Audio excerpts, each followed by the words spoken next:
Ladies and gentlemen, we are now live. Wonderful. Well, welcome everyone. It is November 23rd, 6:05 p.m., and we are starting a work session to discuss the 2021 draft budget. Do we need to do a roll call? Or we'll do that at 7? Let's do a roll call now for the minutes. Okay, great. And just so that anyone who jumped on in the last couple of minutes knows, Trustee Wiegert has let us know that he's unable to attend this evening's meetings. So Kelly or Nathan, roll call, please. Trustee Barella? Here. Trustee Harper? Here. Trustee Bierma? Here. Trustee Lashley? Here. Mayor Pro Tem Barney? Here. Mayor Furman? Here.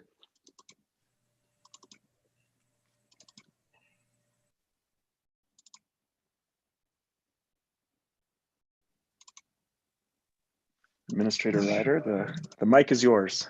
Okay, let's get started. First on an overall basis, let me screen share here for everybody.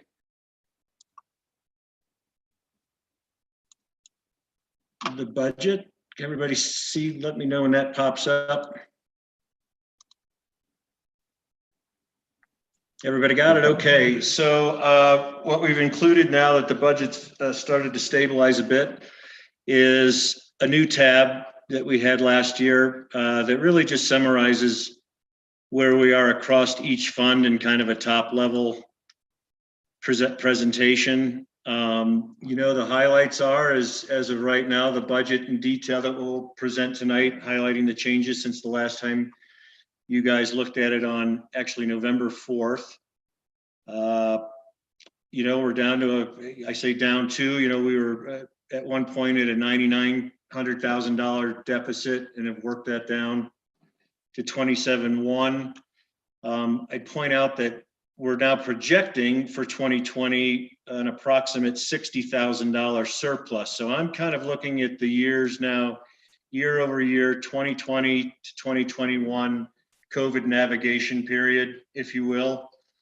And, the running over the 2 years in the general fund, if you take a $60,000 surplus that we'll look at in a minute, balanced against the $27,000 budgeted deficit, we're positive still through this COVID. Same thing with library, although we're projecting a small deficit for 2021, they ran about a $5,600 or $5,700 positive in 2020. So over the 2 years, neutral. Conservation trust, this is really just investment income we're earning on that fund. We're not anticipating to spend anything out of it. MOLIS, we're looking to do again, hopefully a strong year, dropping a surplus to the bottom line. Same thing with water. Nothing major other than a test well grant match that we'll go over, generating that. Sewer is negative primarily because in our budget from the get-go, we've had $2 million, we're applying this year, and we'll get into this a little later in the meeting. As you know, for $3 million in grants versus $1 million of a state revolving long-term low or no interest loan. Really the deficit in the sewer that we're picking up this year is $27,000 of payments related to the loan if we were successful to get the grants and get the loan for a $4 million total package. We're anticipating getting grant and loan money of $2 million in revenue this year in the sewer fund and spending $2 million to start some very, very critical sewer plant upgrades in the lagoon system. And the bulk of the money, 75% of it or $1.5 million going toward collection system repairs. As we've discussed and John Seitz has discussed, we have a major infiltration problem, and that program will allow us to do it. For the public and for the board, of course, we are not building any utility rate increases into this budget. But again, I want to make the first statement of many that I will this year. We are going to analyze and probably need to prepare in 2022 to address rate increases, particularly in sewer and refuse. As we start to get a handle on costs, start spending money, we need to think about making up this deficit amount. So we don't anticipate large, but we're going to start building over the course of the next, 5 to 10 years, pretty significant costs in our sewer system to fully upgrade it. Of course, we will pursue every grant and pursue any corner for assistance in that way to keep the pressure off of our ratepayers. But John and I have discussed this at length, and while we're not proposing anything for 2021, 2022 is probably going to need to be a year we seriously address that. So just to put that out there. So with that, I think this just gives you a nice snapshot of where we are in the budgets across all funds in a summary format. And unless anybody has any questions, we can move to the detail. Tabor requires us, I will make this note, will be in the final budget package as well. We're required to reserve 3% of our budgeted general fund expenses in reserve. We do 2 months. So we're well within the legal limits of having a reserve for Tabor. Okay. So we go here, if it pleases the board, I'll just go through the changes since last budget. And I think like we did last time, stop me at any point and we can discuss an item or entertain questions. Does that sound good for everybody? Sounds okay. good. The budget projected total for 2020 is at 1044 now. We had another great collection month in November. We're anticipating a strong one in December that would be on gross sales earned in October. So that number has steadily risen. I think the most amazing thing of all, and kudos to the entire town of Silverton and those who work so hard, and hopefully our sales tax success has shown up in the individual businesses' success this summer. But we're at a point now, and I'll give an overall tone of this budget. It's presented and prepared on reasonable hope that we continue as is, that we don't have any kind of prolonged, major, harsh shutdown. We have no reason to believe that the activities we saw last summer won't continue in some form or fashion. We hope they improve, but right now we're targeting the same as 2020, even though we'll be hopefully adding, we're reasonably hopeful the train will be back. We're reasonably hopeful that the 4 businesses affected by the Great Divide Fire will be back. So there's reason for optimism that we should have a stronger year, but budget is presenting a conservative, reasonable hope that we just maintain what we did last year. And that goes for all revenues. But as I said in a memo I penned to the board, and I'll talk about it, hey, listen, we're gonna have to be nimble and we're gonna have to be prepared if we face some kind of prolonged shutdown. And maybe it's not even Silverton. I think Silverton is doing a pretty darn good job.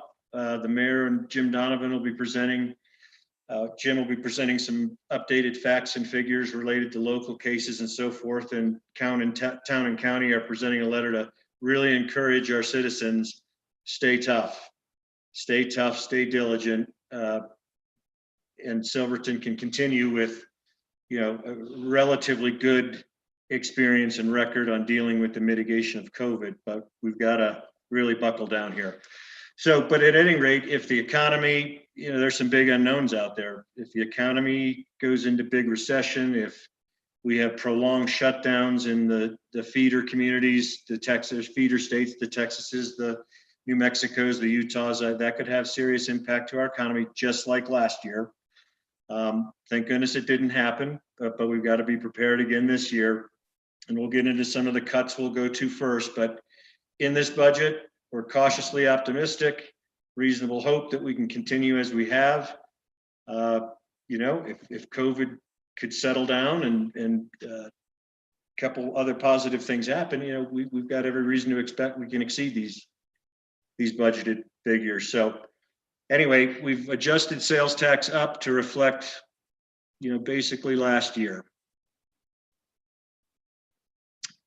This shared services, that's a result of our town county budget workshop. For 2020, we're projecting that we're going to owe the county about $13,000 to equalize our shared services payments for 2020. As we'll see later on, that's offset by a $48,000 positive county to town to account for the savings in the sheriff's department budget as a result of him running short staff most of 2020. But that number is reflective of the town county discussions we had a couple weeks ago.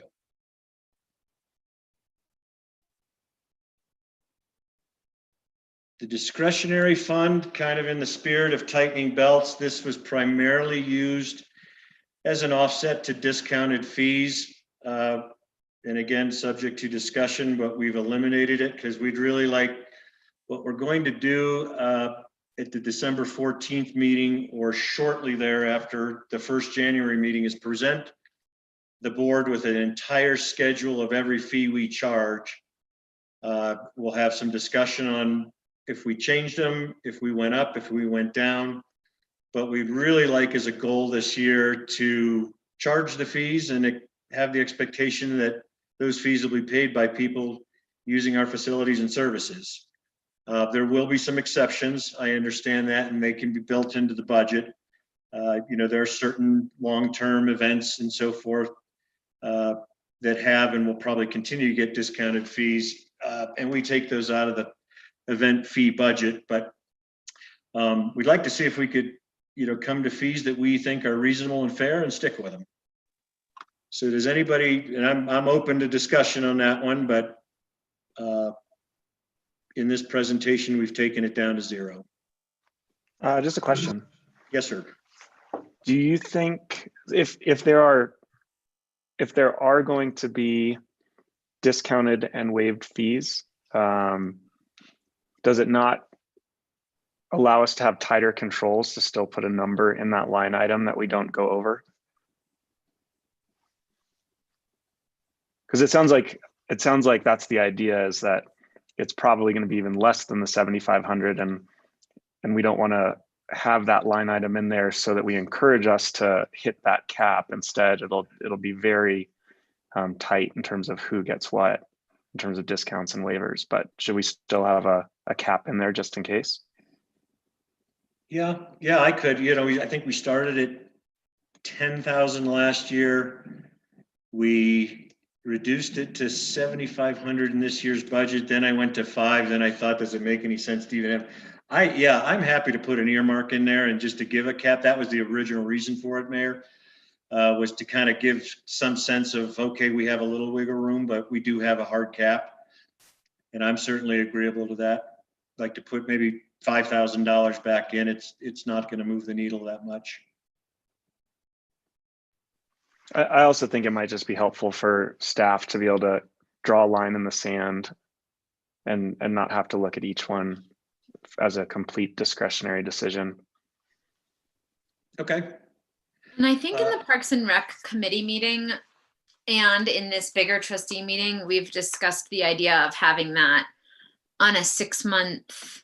So if it was $5,000, then it would be $2,500 in one 6-month period and $2,500 in another 6-month period, or some sort of like linked, so that if you're looking for a fee waiver at the end of the year, the fiscal year, you're not just always on the 0 end of things.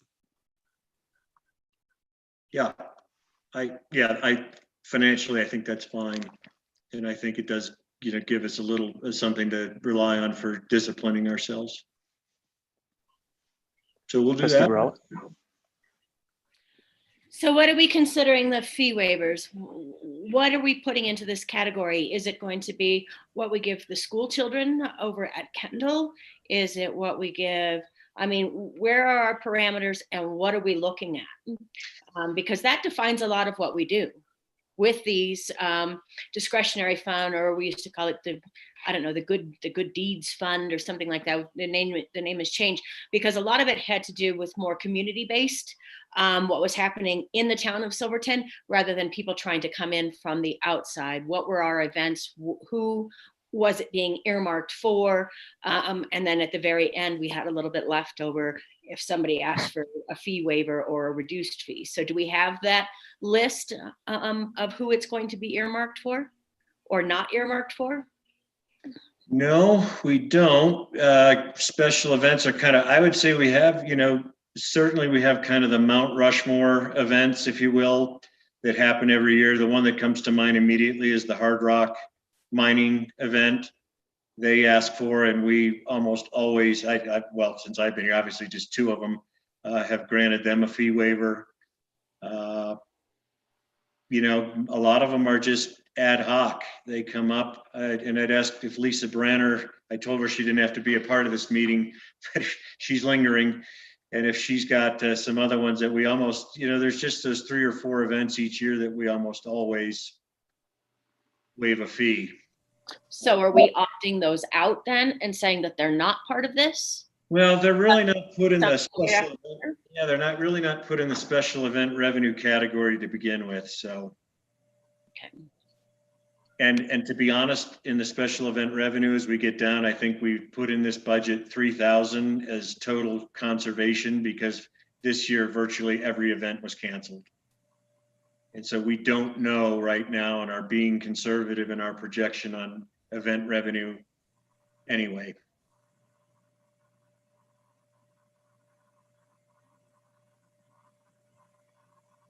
And maybe if Lisa circles around, we can ask her, but there's, again, the Hard Rock's the one that's coming to mind. I'm sorry, I'm trying to think of others.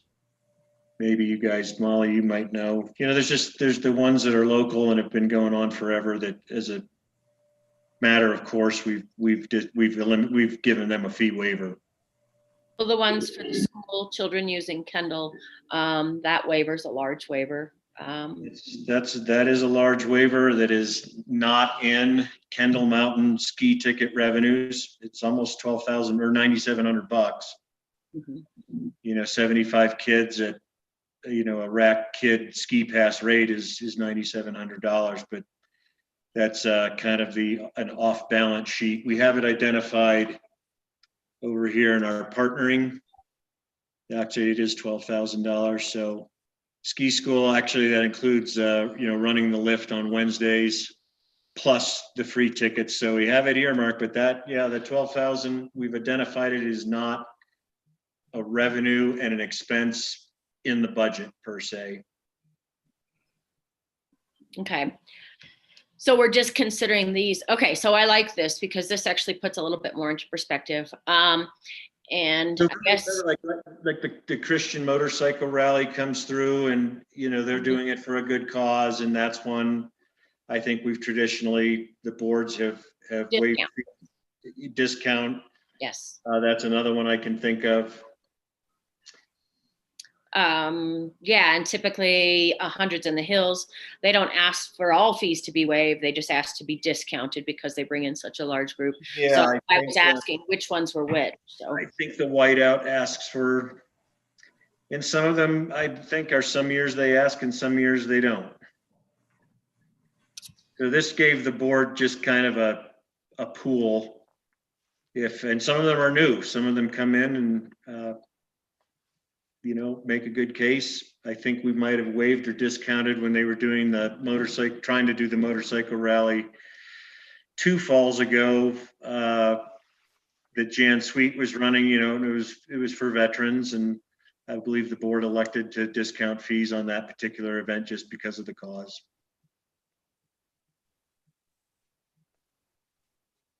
well, I just want to make sure that we don't, if and when we get back to normal, we don't not give ourselves a little bit of something on that discretionary fund in order to just make sure that if just something comes out of the woodwork or they're like, hey, we want to bring this back, but we had no money going through for next year, and most of the time, first year events typically always ask for a waiver because they don't know what they're doing yet. So we've got to put that into perspective. So I don't know, Mayor, what was your suggestion? Maybe 5,000? I didn't have a specific number, but I like there being something in there so that it's not just a floating, Yeah. subject to creep open item. And if I may, this was all after 2019. We did an analysis, and the fees waived, not including the free ski passes to the school. We were getting up into the tens of thousands. I think it was $19,000 to $21,000 we had waived in fees, and it was becoming quite substantial to the point where we start, do we need to redo the fee schedule? It had just been redone in early 2019 or late 2018, but we were still granting quite a few waivers for the right reasons. But it got us thinking, do we need to redo the fee schedule if we are given this amount of discount? So then we came up with the idea, okay, let's put this cap in. Let's give the board some discretion. There are times when it's just the right thing to do to waive fees to help an event out.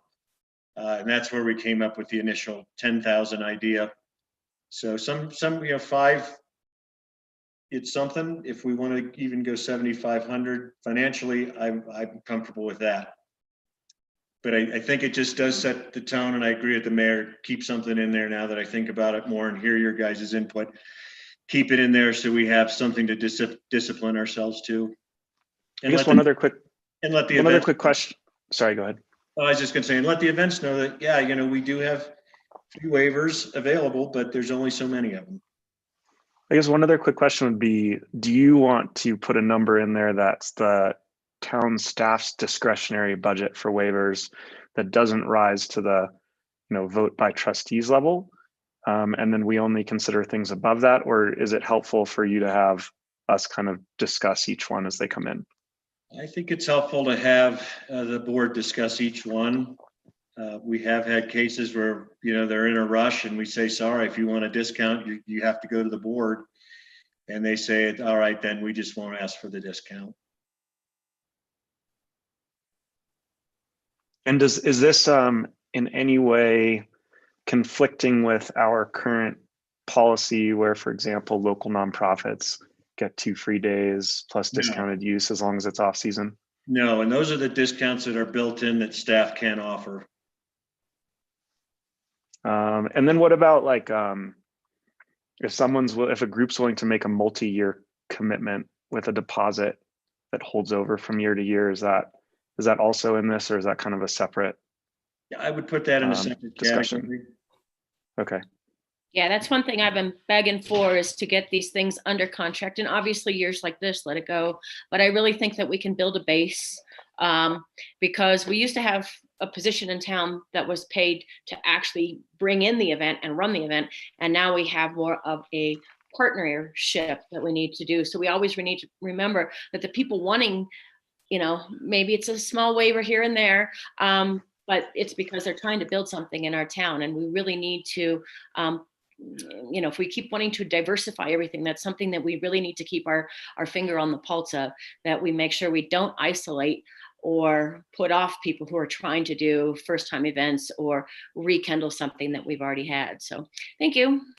Yeah, thank you. The irony is our best run events, the Iron Horse, the Hard Rock 100, etc., never ask for a fee waiver, and they pay full fees. And then those 2 events have also given money out of their proceeds back to the town. The ones that have been, we'd like to think of a way to reward those groups that do really well too, because they typically don't take a lot of application hand-holding staff time type of thing. They know what they're doing, they do it well, and ironically are not typically the ones that would ask for any kind of fee discount anyway. But if we can get somebody under contract in better times and, create a 3-year, we know they're coming each year planned, or, longer if we want to, and try to think of a way to creatively help them in those cases, that would be something we bring back to the board. Because if every event could be run like those 2 in particular, it would be a lot smoother. Awesome. Thank you. Okay, so we good with 5,000, or do we want to think about 7,500? Okay, I think we got consensus on 5. Okay, COVID-related grants. Last time I had 20,000 expenditures, 10,000 in grant revenues coming in. We were pretty successful. Town either directly got or was part of $100,000+ of grants. The one thing I forgot, and I'm going to move this in the last budget presentation. One thing I forgot, we have $22,000 of CARES money to reimburse us for COVID-related expenses, and we think we have pretty close to $22,000 of expenses we can apply for. That was not in the last budget presentation, so I probably won't get it till later than January. We have to spend it by December 31st. So even like Paul Kosnick's legal fees that were related to COVID, he's isolated his invoices. That's $3,000 or $4,000. We had our own direct mass purchases that we didn't get grant money for. So we're digging through, and we've have a COVID related cost category right here. So we think we'll have money to spend that we did spend money that we think we can get CARES Act reimbursement for, and I had not put that revenue or that grant money in this line item. So that's looking a little better. Organizational dues, we bumped it up a little bit to represent reality. These are CML and various organizations that we belong to. Big one being CML, which is about $1,500 of that number. We did take, much to Director Adair's chagrin, we took the assistant out, but we have help coming. Help is here. Nate Baxter is taking on a pretty big project for Lisa Adair to organize the whole planning application process. He, and with help from Bill McDougall, are doing a terrific job, basically putting together a binder document that we can give to people coming in for an application that walks them through graphically and step by step. Okay, what is your project? This type, go here next. These are the application documents you need to assemble. These are the fees you have to pay. This is where you meet the planning director and discuss your project. Anyway, and that'll go up on the web, starting to generate a more regimented approach to take just the Post-it note application that Lisa sometimes get and really has to get into the weeds with some of the applicants. That takes up a lot of time. So we're trying to create a demonstrable step-by-step project that they are given first and say, this is it. You can have a pre-planning meeting with the director and she will determine what type of project and explain the steps. Now go back, and what we're hoping is that will generate a much better quality application with all the information in it required. She can make recommendations if you need to go get an independent engineer. So she's just not getting stalled out on the very first day with just a incomplete application and hand holding, and it takes up a lot of time to do that. And she's got, as you'll see, application coming in. So we're using Nate to help her not only put this program together and get it on the web and out to applicants as they come in, but to reduce the amount of upfront time Lisa has to spend on this stuff. So we think that will help her. And then Willie and I will continue to work with DOLA on their Best and Brightest program and some other technical assistant programs they have to get the help she needs without hiring a person at this time.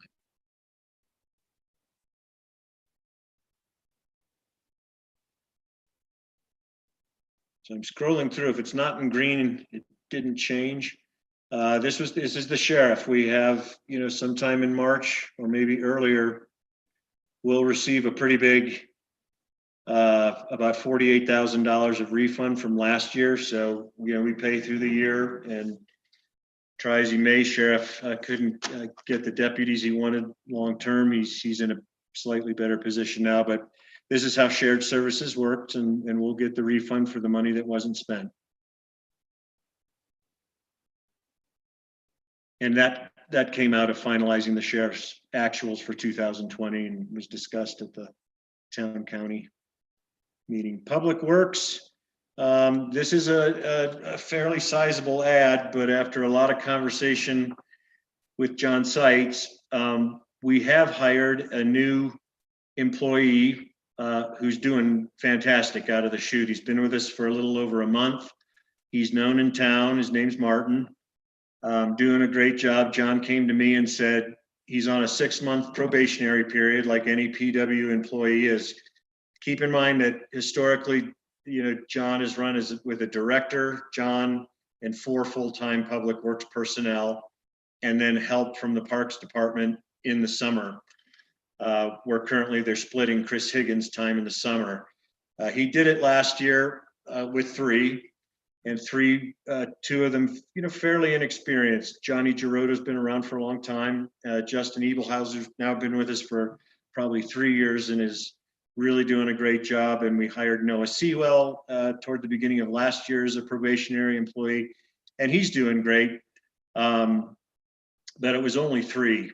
And I know I got, a few more pothole, what's going on, street maintenance. And John said, I got to get back to my full, regular staff. And that's even down, potentially historical, where Public Works used to have their own admin persons helping with their department. So it's a return to, what is kind of normal, to find sharp, hardworking employees that want to maybe make this a career. They're also hard to find. So Martin's off to a great start. And so we budgeted another 6 months, to carry him through next year. And that's now in this budget. As you can see, this is basically what John saved in personnel last year. And this is the return, into this year with a full staff. But if we get heavy snow, we've got a much more cost-effective guy to deal with snow removal. If we have to go to outside contractors in a heavy snow year, the personnel costs, street maintenance costs go sky high. So I think it's a prudent move. It's going to be of immense help to Public Works to do the things that they want to do, be able to absorb special projects like a major water main extension and a major sewer repair that happened this fall really taxed them. And routine maintenance and other things just starts to slip. We don't want that to happen. We can do it for an annual emergency basis, but to do it year over year is going to be detrimental. We're just deferring too much maintenance or not getting to it fast enough. So I would hope you'd be agreeable to that and get John back to a full staff. And plus young guys now. Justin's young, Noah's young, Martin's young. And these are the kind of guys that we'd love to have around and start to build a career here. Okay. Anybody else have a question on that? Facilities, I guess the big one here in 2020, I had explained before, we were gonna Parks and Rec in the labor department, labor line items especially were over. That's because Chris Higgins, half of his time had not been allocated up into the Public Works. It is now. Chris is mainly the guy that generates overtime from time to time. Some of that, and it's usually generated in the summer months.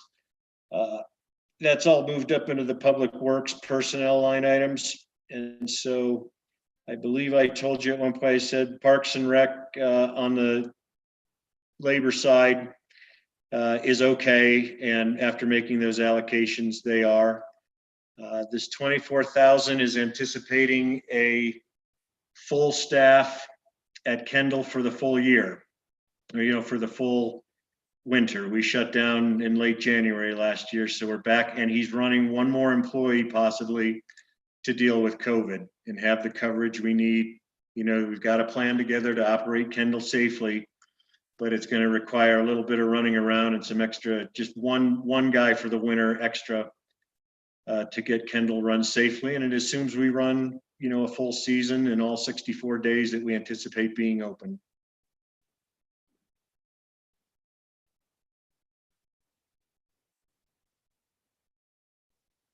Park maintenance, the big add back was our support of 4th of July. We do have kind of return to historical levels and to catch up on some repair and maintenance and supplies that we'll need to do that maintenance. Memorial Park's in dire need of some loving attention. For example, the Columbine site,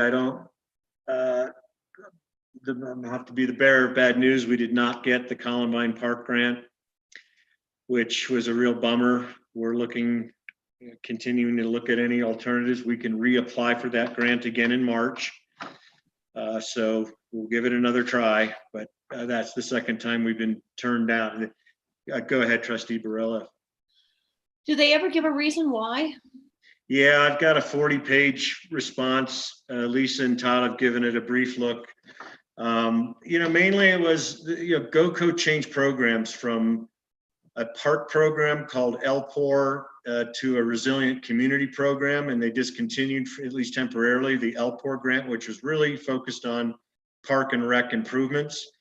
This new resiliency had some good things to it, like no time frame to spend the money and no cash match necessary, but it was focused on outdoor activities and outdoor enhancements and sustainability. And, they said one of the most disturbing ones is that they said this park project still seems to be more of a want than a need for the town of Silverton, which we firmly disagree with. Todd's going to have a debrief with the GoCo, and I'll attend that meeting too, to support Todd, to have a debrief with the director of the program and find out exactly why we missed the mark.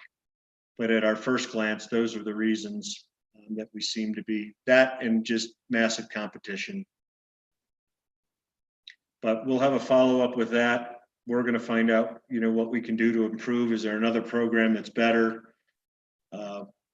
Todd's got calls out, and we're looking for different grant programs outside of GoCo that may be able to support a project like this. But it was disappointing, but we'll keep trying. We'll get there. Yes, Mr. Mayor. Do you have historical financials for revenue generated from the 4th of July campground? I don't off the top of my head, but I think we can get it.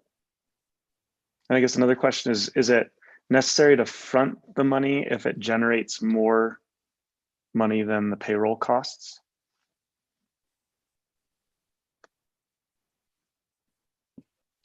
Can you rephrase that, or I'm not sure I understand that. Yeah, so it says July 4th campground payroll, $3,100 is the normal contribution, which we didn't budget this year. Is that correct? Am I reading that right? Yeah, and we didn't spend it. Well, we obviously didn't have it last year. I don't know if that's the only thing I know of. We do in-kind work for the 4th of July. I'll have to look at that, Mayor, because we didn't budget anything in. Well, actually, why are we projecting 3,100? Okay, I got a question there. Thank you for bringing that up. Cool. And then for you and Trustee Varela, could you both describe the $15,000 that go towards supplies as well as the $15,000 that go towards the committee and what those get spent on? Yeah, historically. I can speak to the supplies for sure. That's porta potties that are brought in specific for the 4th of July weekend. All of Are those specific to the campgrounds or all over? They go all over town. I guess a question I have is hearing from, even just this board, it sounded like we had close to 4 weekends that were the same level of income that we normally see from 4th of July in this past summer. That was pretty anecdotal, but I know that was mentioned by a few different people during our meetings. Is there a reason that we still need to contribute to in that volume to an event that is now similar in busyness to many other dates throughout the summer?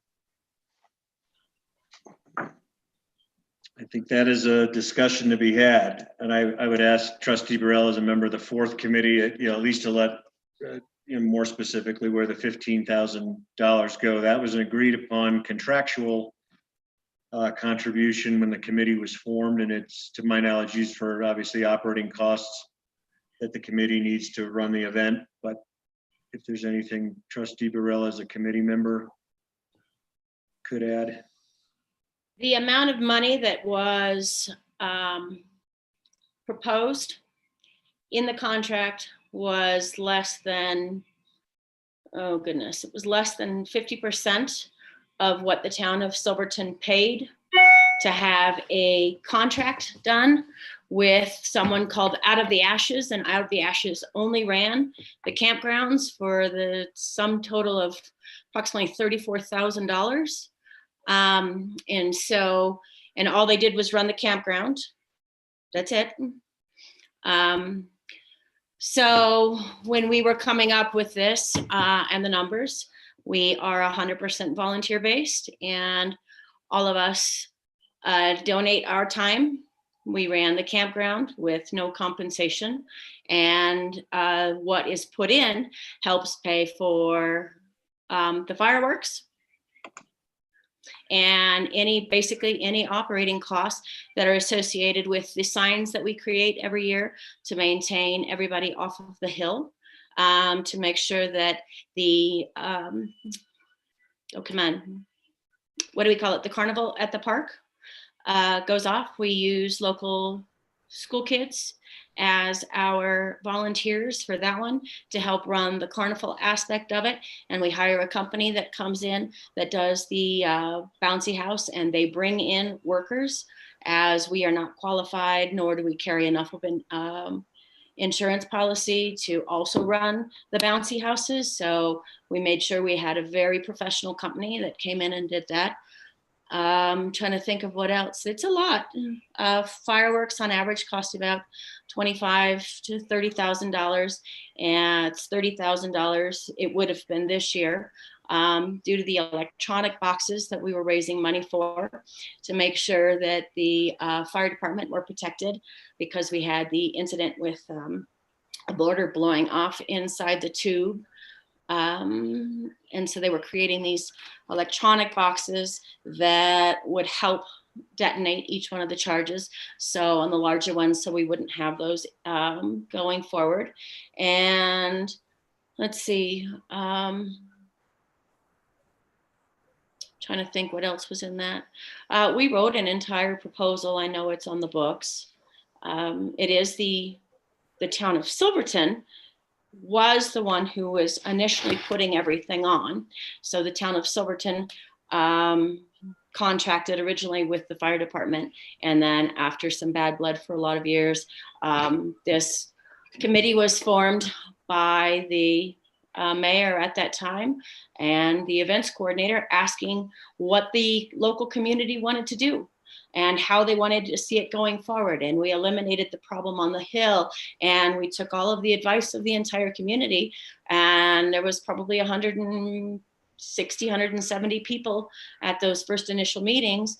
And we had a lot of volunteers, and then it's back down to like the same 5 people is what we always say, the same 10 people doing all the volunteering for everything.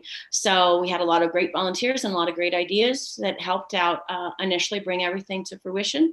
So it is up to the board whether or not we want to renegotiate the contract. It's in the budget right now, but the 4th of July Association, if the town doesn't want to continue with the contract, we don't have to continue doing the 4th of July to the expectations of the 36,000 people that hit us up on Facebook this year. So people do expect it. It's been a long-going tradition here to do the fireworks, considering we have one of the best shows, according to the USA Today, top 10 of the nation.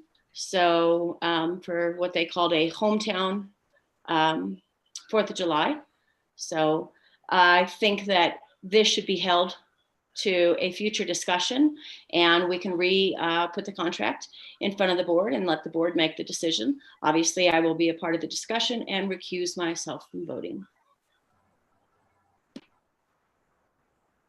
Trustee Lashley. Hey, thank you, Trustee Barella. I just had a question for you guys.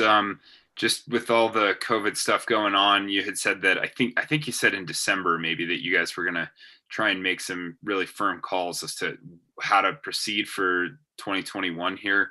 Have you guys had any discussions regarding some of this, some of the social distancing and all the COVID stuff that could affect you guys in 2021? No, it'd be just like it was this year. It would be a complete cancellation and the town would save the money. and we would continue to roll over what we have in order to put on the quality of the 4th of July that we've put on. We can't make that decision in December. I was actually referring to the contract going in front of the board soon, in order for the 4th of July Association to know whether or not the contract will continue with the town of Silverton. So that was what I meant by we should have it in front of the board by December. So if Mr. Kosnick and Mr. Ryder would like to look at that contract again and put it on the 2 weeks away from, can't tell you what date that is right off the top of my head. If we want to get that on the next agenda, so that the way the board has an entire chance to review the contract and to see if it's to their liking. And then just one more thing. I think the 4th of July Association does do an excellent job in putting on these events. The town asked, volunteers to come forth to try and do this because it was just too much for the town to do it. And really it was the question of, do we continue to have this 4th of July celebration, or do we and keep it local here, or do we kind of let it go? The one thing that I could anticipate in 2021 from what we've seen with 2020 is that certain events like the fair and the carnival may not be feasible to do with social distancing. Just packing that many people into an area like Memorial Park, I just right now I'm not optimistic that this is going to change that quickly. Yeah, and we aren't either, but I think the fireworks is probably our biggest and largest draw. So how are you going to make people socially distanced? What are we going to tell them to sit in their cars and they're not allowed to get out? I don't foresee that happening. So that's why I said it would probably be a complete cancellation, just like we had to do this year, because there was no way we could even, you can't even wrap your mind around it when you think about how many people come and the sheer volume that want to be here just for that event because they think it's the most the most amazing time to celebrate our country and to be here with that kind of special vibe that we put out. So, and we have cleaned it up. I mean, it was a little rough. So we've had no more incidents, thank God, like the 14-year-old needing to be flight for life to 3 a.m. and so on. So there is a lot of good that came out of it, but if we have to, divert again, because I don't see it happening if we're still under the regulations that we're at right now. I don't see it first, leave it in there, and just like with ski touring, put it in there. If we aren't able to continue, at least we are contractual and the money stays with the town of Silverton. And then we just look to the future even more.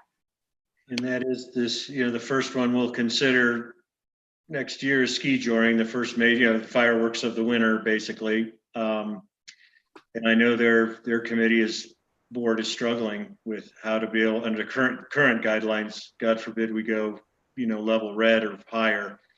Yeah, they're struggling with a way to figure out how to do it safely. The other thing I want to note on the fireworks too, that I think is an issue for us to consider is fire bans. I don't know, they're obviously as hard to predict as COVID potentially, but it's definitely something that seems more a part of our future than it would be, than it's fun to really think about there. And I guess, sorry, I can't see everybody's on the screen, so I don't want to be interrupting someone else. I just wanted to bring up the fire ban issue. And then I had another thought about that if this is an appropriate time. Good. If you go into full screen as well, you can drag the relative panel of people versus screen share over so you can see everyone. It's a pro tip. That is a pro tip. To your point about the fire ban, that's always a consideration every single year. Mm-hmm. And it is the call of the sheriff, who is also the fire marshal, for the entire county. So we always defer to him. We actually have meetings with the OEM, Jim Donovan. Oh, no, wait, that one's not the OEM. Oh, I can't remember the acronym for that one. Oh, nope, not going to come to me. But we always have a meeting prior to that with the fire department, the ambulance association, the sheriff's department, and everybody who needs to be involved, SARS, with everything that goes on around the increased volume of people on the 4th of July and what the outlook will be. And we usually have that 2 weeks before, and then we have a debriefing right after. So that is always addressed. Yeah, just from a budgetary standpoint, just thinking about how expensive this event is for us. And Chris Gober is a really good friend of mine, and I know she served on that committee for a number of years, and it's been good to just kind of see her get her input about it, because I know she lives up on the hill and she's experienced a lot of the mayhem and was really grateful to be part of those solutions. And it's seems like it's worked. I don't know. Our family actually kind of leaves at that time of year because it is so crazy here, and we have family in Denver and we just go up and visit them. But I just think this worth having this discussion. And I don't know, Trustee Barella, if you were suggesting that we have it at a future meeting, or if we do it here. We don't have the contract that the town has with the 4th of July committee in front of us. But if we had that in front, and that's why I said we should defer the rest of this conversation to the next regular board meeting when the contract can be put in front of the entire board. So that way we can finish the discussion of the rest of the items we have for the budget.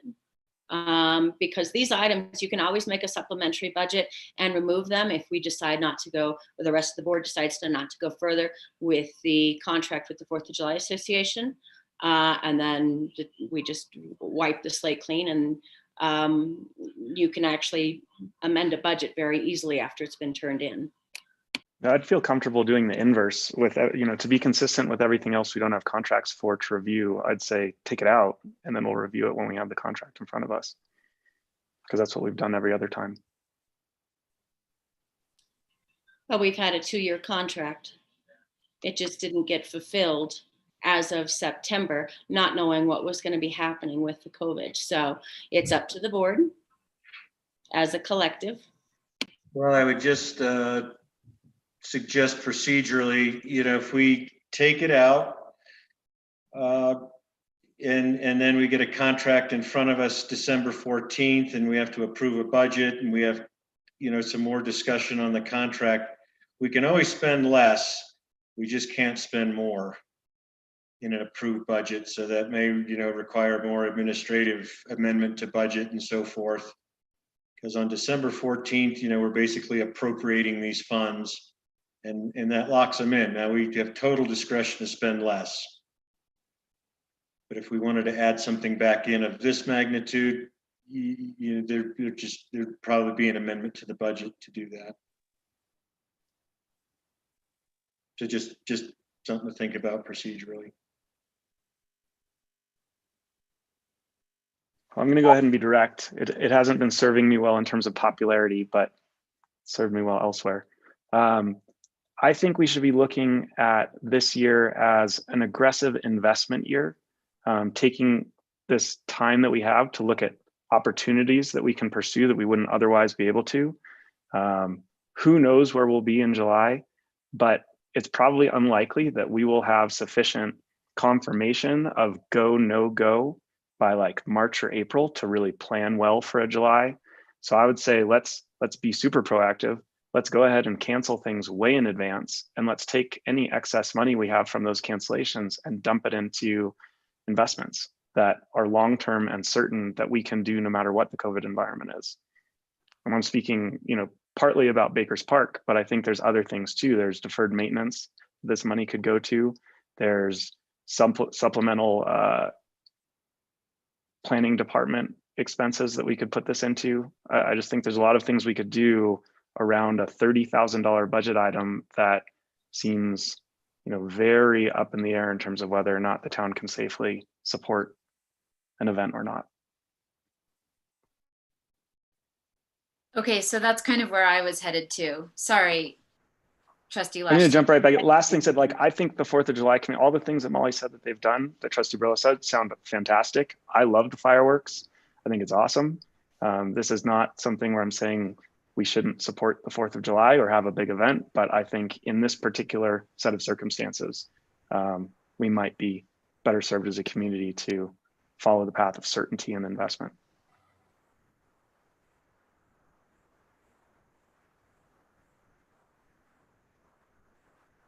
I would only agree to that statement as long as your statement in reference to Baker's Park is removed and we use it for deferred maintenance if the town does not want to go further with the 4th of July Association contract from here on out, which is, I mean, like I said, up to the board, because once again, we're calling out very specific things. This was earmarked based on a contract, and so pushing it into something like that, if we want to make an investment, then let's make an investment into our infrastructure, deferred maintenance into our buildings, getting things fixed. I'm fine with that. And if the board decides to approve the contract, so it would be a future contract in excluding 2021. So I don't see that there would be a necessary need to put a contract before the board if that's going to be the case.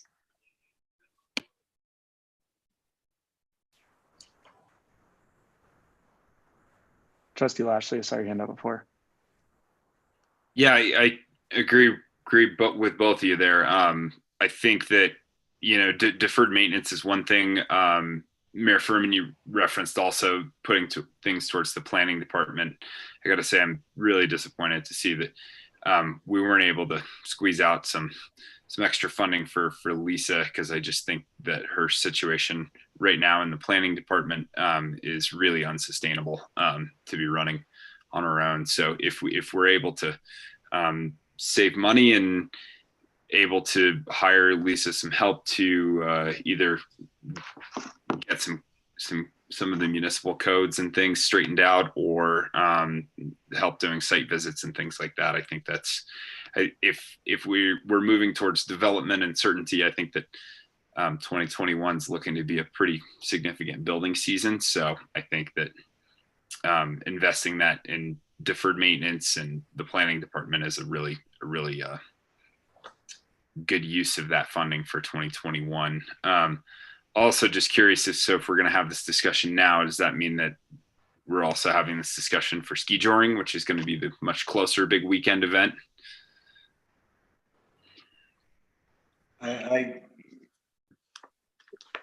Now I'm going to be an enemy here, but maybe we put all of this on the table. I mean, Kendall's a subsidy. It doesn't make any money.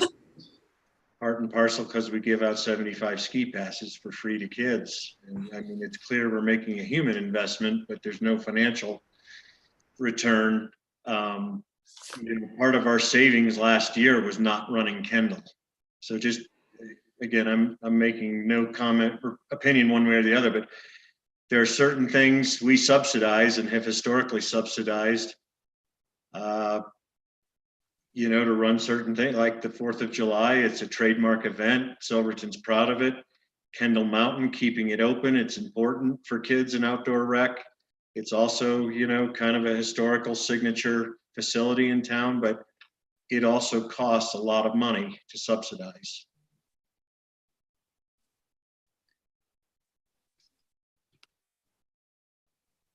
Mayor Pro Tem? Okay, Oh, so also, just real quick, as a time check, it's 7:05, but I think this discussion is super important. So let's continue to roll with this and start the regular meeting late. Yeah. So for the framework for making a decision on this, I just kind of wanted to call out sort of two different sorts of expenses, if you will. We have an expense that can be like a sunk cost, that's, fixing the deck, repairing bathrooms, or we have, like, to meet where I see it as a leveraging expense. And that would be something more like where we would see a return on that as an investment. And so when I look at these expenses, I sort of try to mentally categorize them as sunk cost expenses or investment expenses that we might see a return on. And so like, for example, toilets for the 4th of July, that's a sunk cost. I don't know how we see the return on that investment. Looking at, I don't know, rentals at Kendall is something that we would receive income from. So I'm just trying to sort of categorize that. I wanted to share my thinking with the board on it. And I'd like us to keep the kid ski passes out of this as a discussion of an expense. I understand that that's revenue that we think that we might bring in if we charged kids for their lift tickets, but it isn't necessarily that that money would come in from kids. It's just that, you know, that's not actually like a payment that the town writes. So over the years, the school also has contributed money towards the Wednesdays. Wednesdays aren't happening this year, so that's not a cost, but I'm just not sure how this discussion is kind of playing into these other types of expenses. It feels pretty different to me. Trustee Lashley. Yeah, Trustee Barney, we have this discussion pretty much every year at the budget about kid ski passes, the Wednesday afternoons. The Wednesday afternoon thing, I know that the school contributes some money for it, but it's since it's not open to the public, it's nowhere close to the operating cost of what it costs to It's run. actually calculated. I started this and I did do a lot of research on it. And I was initially a presenter at these meetings to try and advocate for the town covering some of the expense as the program was up and running. And it was initially started on Thursdays. And it was just for a 2-hour period. And then it did go to a fuller schedule for Wednesdays. I don't think it's worth necessarily discussing the history, except that I know that the Wednesday cost isn't happening. And I know that the school and the town have worked collaboratively over the years in this budget discussion and outside of it to establish what it does cost to run the ski area on Wednesdays and then split that cost in half. And I've done the fundraising for the ski team that pays that has contributed to the school's portion of what it pays for Wednesdays. I mean, I think this is a conversation, like I said, that we have every year about this. Totally. I've been a part of it. Todd could probably give us more specifics on the numbers of what it costs to run the lift per hour. I don't remember that off the top of my head. The kid ski passes was a hard decision, I think, every year, ever since the grant funding for the kid ski passes went away. And it's just Kendall in general it's not something that we have ever made money on. It's essentially that we offset the expense of running Kendall more or less with weddings in the summertime and rentals at the Kendall Mountain facility. It doesn't budgetary wise add up to that, but that's kind of how it works for us, and at least in my opinion. And this year, I can't remember what Lisa's last staff update said, but I think we're down something like $18,000 in rentals. If Lisa wants to correct me here and too. So I think it's worth having a discussion about these things, and I don't think that's, if we're going to have a discussion about in December talking about removing 4th of July as an expense, I think that John is maybe unpopular, but right to have that discussion about Kendall as well. Yeah, maybe the kids ski passes wasn't that is more of an off balance sheet, but it's just that, town runs certain things and subsidizes it as part of the service we run to town. And I just want to make sure you as a board are considering, some of the other big things that we do outside of specific events that historically we have wanted and the taxpayers have wanted to subsidize. I'm just trying to follow a little bit too. So we're down $18,000 possibly on rentals, but that's a loss. So what was our total loss for Kendall for last year or a normal year? Like $30,000, isn't it normally in that ballpark? Yeah, in the $20,000 to $30,000 range. So we're talking about a $30,000 annual loss for something that operates, you said something like 64 days. Mm-hmm. That seems like a very different conversation than a $30,000 loss for something that's 3 days. Just saying.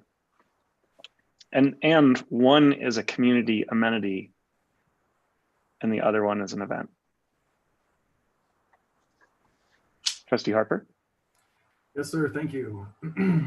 It's not a $30,000 loss over 3 days.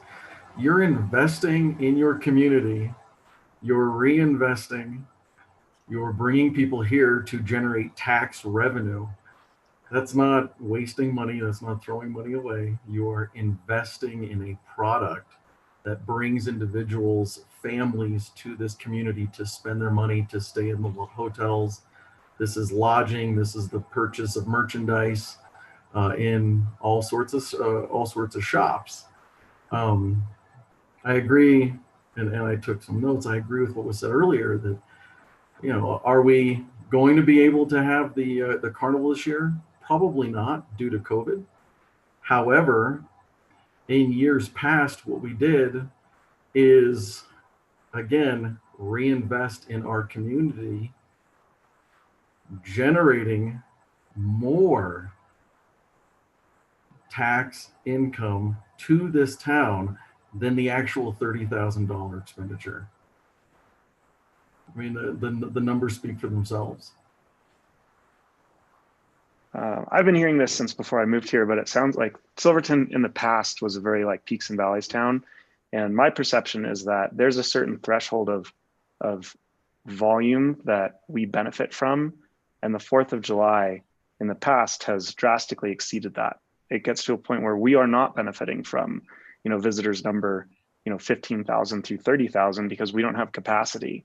It's just a tax and burden on our community to manage the enforcement and the trash and the human waste. And something that I said earlier is that I'd heard anecdotally from people on this board as well as people in town that we had multiple weekends this last summer that generated similar to July 4th amounts of revenue for their businesses. And so if that's the case and we max out well below the attraction that we bring in on July 4th, perhaps we don't need to, it's no longer an investment once we exceed our capacity, I think is the end of that long-winded statement. Trustee Lashley? Yeah, just one point of clarification on those numbers. We didn't have fireworks this year, so that we had other weekends that competed with the numbers of 4th of July means that we didn't see the capacity on 4th of July this year because we didn't have events and fireworks. Well, I guess did your business not have numbers similar to last year's 4th of July? Yeah, Or but did I people's was businesses- in a space that was 3 times the size this year than I was last year, so that doesn't really apply to us either.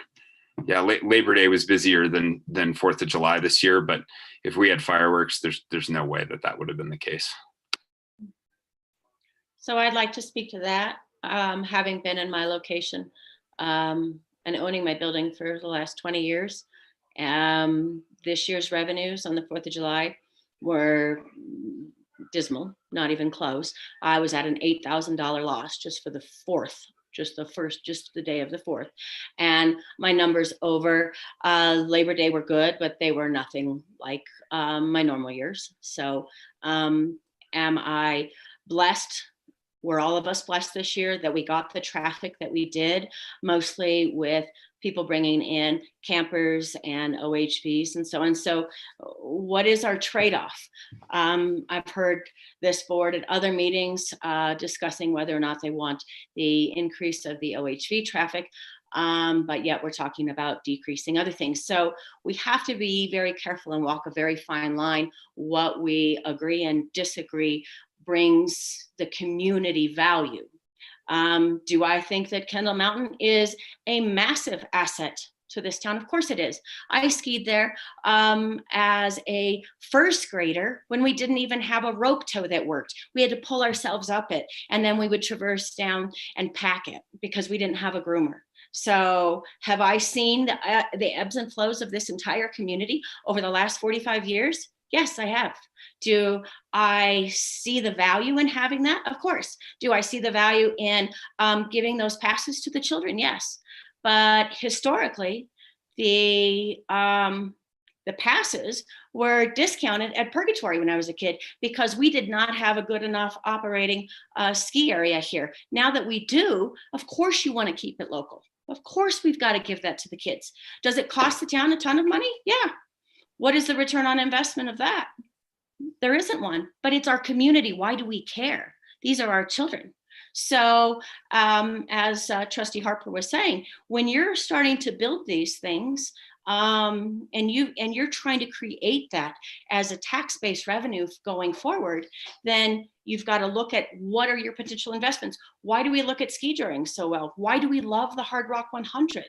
Because it's a year after year after year event that brings people to the community. It builds that base. It gives us all that wonderful feeling when they all show up and we know that we're going to be busy. Does at times all of it gets taxing? The entire summer gets taxing because we don't have a big enough population base that lives in town to take a lot of these positions. We've been struggling to figure out how to do this, but we are a tourist-based economy no matter what. So we've got to put it all into perspective. What are we going to get rid of to bring something else in? So if you think one event is worth getting rid of, but if we're going to look at the revenues that were generated this summer, that was all from, people camping and OHV traffic. We didn't have the train bringing us our 1,000 people a day, 1,500 people a day that we're used to. So if that happens next year and we get the train and we have these volumes, what are we going to do then for staffing? Because most of the time the taxing on all of us, it has to do with the amount of staff that we have. The reason that we are disappointed about not getting the GoCo grant is because we need that bank of restrooms to move forward. So once again, I'm going to say, I think we should call a point of order here. Thank you for letting me have my say, by the way, because we have a regular meeting that should have already started. And I kept asking for this to be on the next month's agenda so that way we could finish the budget discussion. Yeah, I would just bring this back to say that all of these things are relevant to the budget discussion. I'm nervous that, at the next meeting, we're going to be told that we only have, 45 minutes and then we actually have to vote to approve. So I do think it's worthwhile to start the next meeting late to finish this discussion. I think the last thing I would like to say myself on this topic is that it feels sometimes like a lot of our decisions end up being weighted towards the business community. What will bring more tourists to increase the spending at businesses in Silverton? And while the business community is a large portion of our community, it's not the entirety of the community. And I think that something like Kendall is really important to a lot of people that may not be associated with the business community. And I think that if we spend all of our time saying that we're a tourist economy and focusing on tourism, it'll be a self-fulfilling prophecy. And what we've been trying to do, it sounds like for a long time, is diversify the economy. And we do that by maybe pulling back from the tourism and business focus and looking more at the quality of life and amenities in town focus, so that maybe we see the spending at the grocery store or restaurants that locals go to multiple times a week increase and start offsetting our reliance on the few time a year visitors. That's all I got.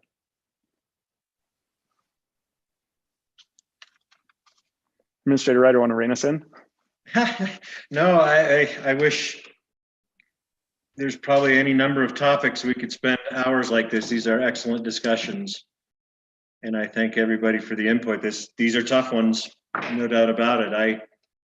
I happen to agree with the mayor that we should be looking toward a more focused investment of our dollars that will get a return. Defining those returns are really tough in some cases.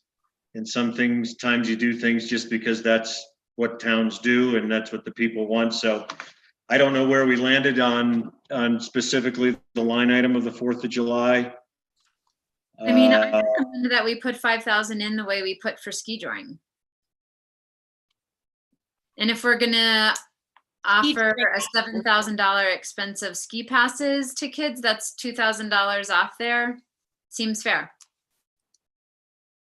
I want to take the kid ski passes thing completely off the table. I'm sorry I mentioned it, but it was more a comment of Kendall runs at a loss and we provide it as a service to the community. So.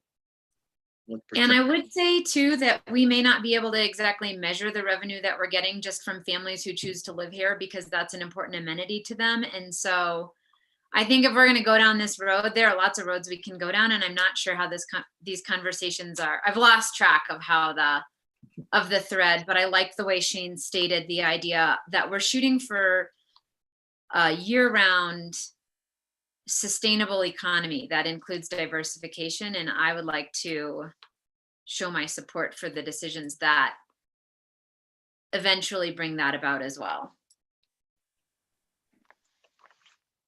Trustee Lashley.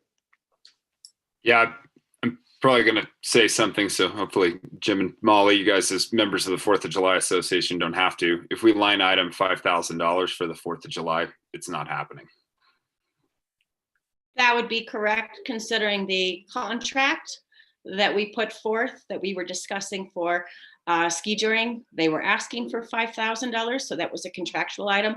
And so the contractual item with the 4th of July Association was $15,000. So you're right, Trustee Lashley, it would not be happening.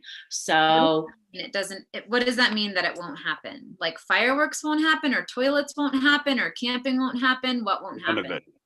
That's not enough money for any of it to happen. Any of those items that you just mentioned, none of them will happen with $5,000. I think, think of this year, this past year, we spent $3,000 or $4,000 on some extra porta potties, anticipating, some crowd, that would be a bigger weekend, but that's all we spent.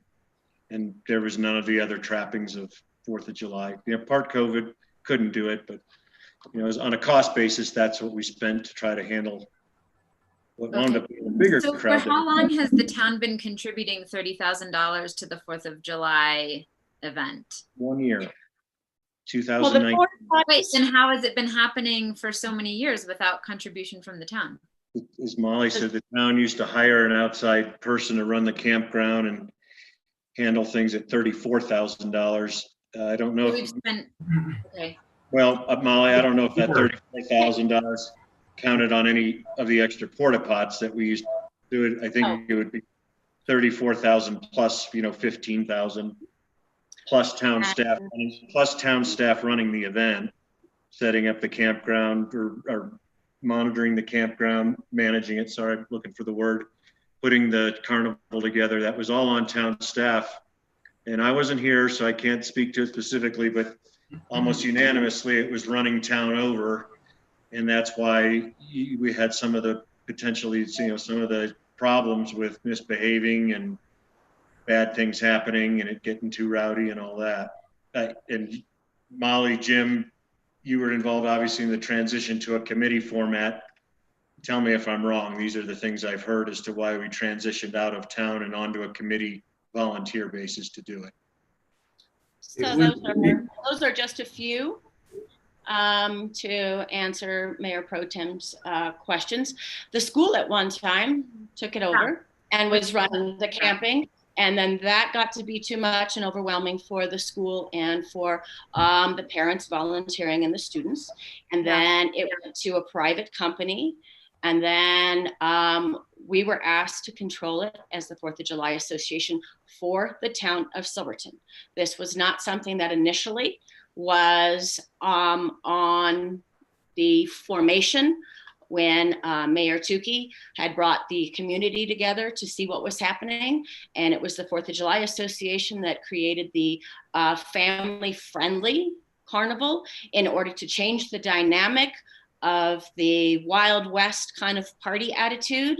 And that's where we started getting involved with what can we do? That was a brainstorm of the community at large, figuring out what they wanted to make it feel like a smaller, more family-friendly, more unified 4th of July. So that's what happened. But you're going back to then the $56,000 that was spent by the town of Silverton.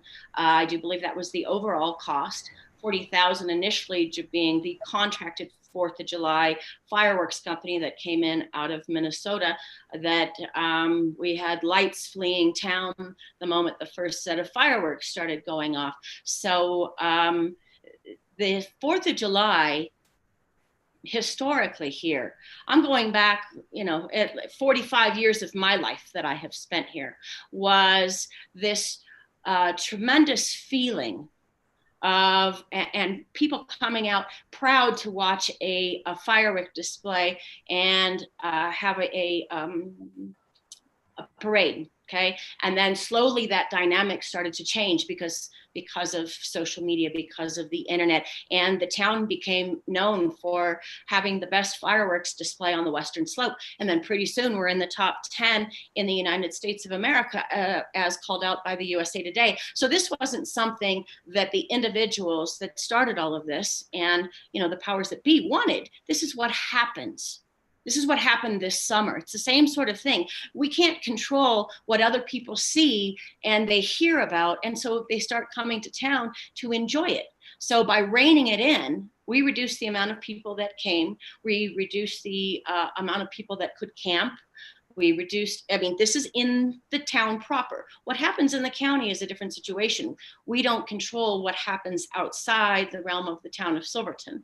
We were adjusting just inside the town limits. So we reduced the number of people. We kept everybody off the hillside. Everything that the town had asked for in those meetings that they demanded to make this feel good like it used to, not feel like it was out of control Wild West. That's what we were charged with, and that's what we did. So if you folks the new folks of the board and so on, and it's the board decision as a collective, if they don't feel going forward this is something that they want to do, that's a decision of the board that the board has to make as a collective. Thank you. Trustee Harper and then Trustee Birma. Trustee Birma had his hand up prior to me. I was just going to ask if the 4th of July committee is basically brainstormed on the idea of capitalizing on that popularity or the rise in popularity of that, of either crowdfunding for fireworks or finding sponsorships or things like that because of the popularity. I can answer that, Trustee Birma. The 4th of July Association was created out of a town hall community work session. We were asked by then Mayor Tukey, empowering us to find solutions. So what we did is we as the community took on the responsibility of finding sponsors, finding businesses, finding money that just did not come from town hall's coffers. And we did a successful job over the past several years, obviously, when we were able to. But this spurred out of a community work session formalized by and from Town Hall. The 4th of July Association is a nonprofit, so it doesn't make any money. We donate our time, we donate our efforts, our toil, if you will, back to the town of Silverton because we love our town and we love the tradition of the fireworks. It was asked during that work session about creating a more family-friendly atmosphere for Silvertonians. And what we came up with and what we tried to do in conjunction with the Silverton Chamber and the Ducky Derby at that time was to come up with a true family-friendly carnival atmosphere that families of all types here in town take advantage of. We don't make any money out of this. This is a true community effort for and by the town of Silverton, made up of every single individual known in town. I mean, this is all walks of life make up our board, which is why our board is so unique, and I believe it's why we're so successful. Having that investment from the town, what we did is we actually cut that line item, saving money, saving the town tens of thousands of dollars. And again, we did go after businesses, and we still do. We go after those funding sources that weren't gone after before. I hope I was able to answer your question a little bit better. Mayor Pro Tem Barney.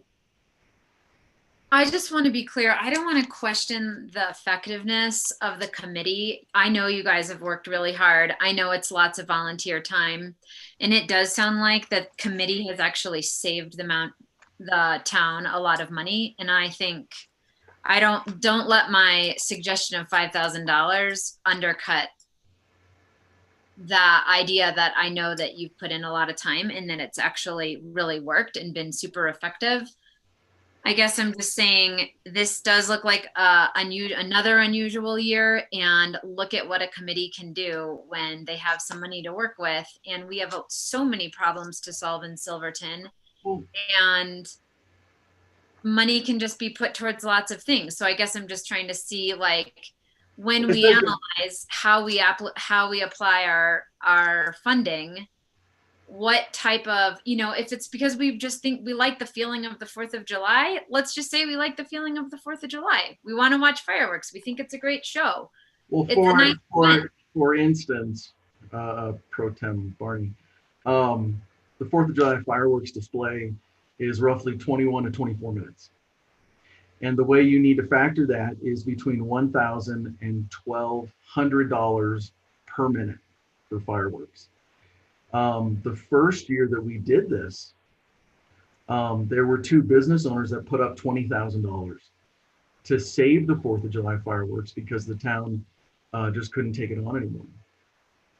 But what we've been able to do through these programs, and really through the diversity of our board, is come up with real neat ways to raise money, fun ways to raise money. And yes, is the 4th of July fun? Absolutely it is. But is it really giving back to this community? Absolutely. It's giving back to each and every individual that wants to see this firework. It's about our town's pride. It's about, right. you know what, being ranked in the top 5 of the state. I think that's pretty darn cool. So do I. I'm just saying it's an expensive badge of honor, and we have a lot of housing problems, and we have a lot of infrastructure needs, and we have bathrooms that need to be fixed. And I'm saying if that's what we want to spend our money on and we get a great show, awesome. Does it need to be 24 minutes to bring in the sales tax that the businesses need to get a bang up season for that day? I don't know. Could it be 15 minutes and we save Well, some you just said that you leave town anyway when the 4th of July fireworks come. I've done both. I've been around for both, but I have family, and that's when they come to Colorado. So I understand. I've lived here for almost 20 years, Jim. I've seen my fair share of Silverton fireworks. Trustee Lashley. Thanks. Just on I think that what the 4th of July committee has done with that money is it doesn't even come close to really funding the 4th of July fireworks or anything like that. But what I think that they've done and done really well is they've made an event that's more family friendly and not so I completely agree. But just in general, for some of these items, because I think that before I would support any of these measures that we're talking about, I would need some time to consider things like taking the 4th of July off of the table for 2021, halting operations at Kendall, removing things from ski joring. But I do think that these are worthwhile discussions, and I think that this is what I'd like out of this discussion is the list of things to consider. So we've discussed ski joring, we've discussed 4th of July, we've discussed Kendall Mountain operations, and I'm wondering if there's any other things that we should be kind of considering in the same vein that Mayor Furman kind of initially brought up here, of if this is a year where we're not going to be able to host these large events, or we're not going to be able to effectively operate some of these services that we've done in the past, where would we look at saving some money so that we could reinvest it into development of our community? Thank you. Well put. I think so. Aggregating this conversation, my request would be to add a work session before the next meeting, either right at 6 or sometime between now and then, where the 4th of July committee can present, where someone from Baker's Park can present, where someone from ski joring can represent and talk about maybe their current outlook for ski joring now that it's much closer and we have more information about the way that COVID's trending. And I have one more unpopular thing probably to add to that list. And then I'd also suggest that, staff or trustees add to that list as they see necessary in preparation for that work session, just so that we have sufficient time to prepare for that work session. And the one that I would add to it is the idea of going virtual for our visitors center for now until maybe midsummer or whenever COVID starts going a different direction, so that we could winterize the visitor center building and hopefully cut down on a huge amount of overhead from heating and maintaining that building for the next few months. But maintaining our contract with the chamber and kind of giving them the challenge or opportunity to create a more virtual framework for our visitor center resource needs.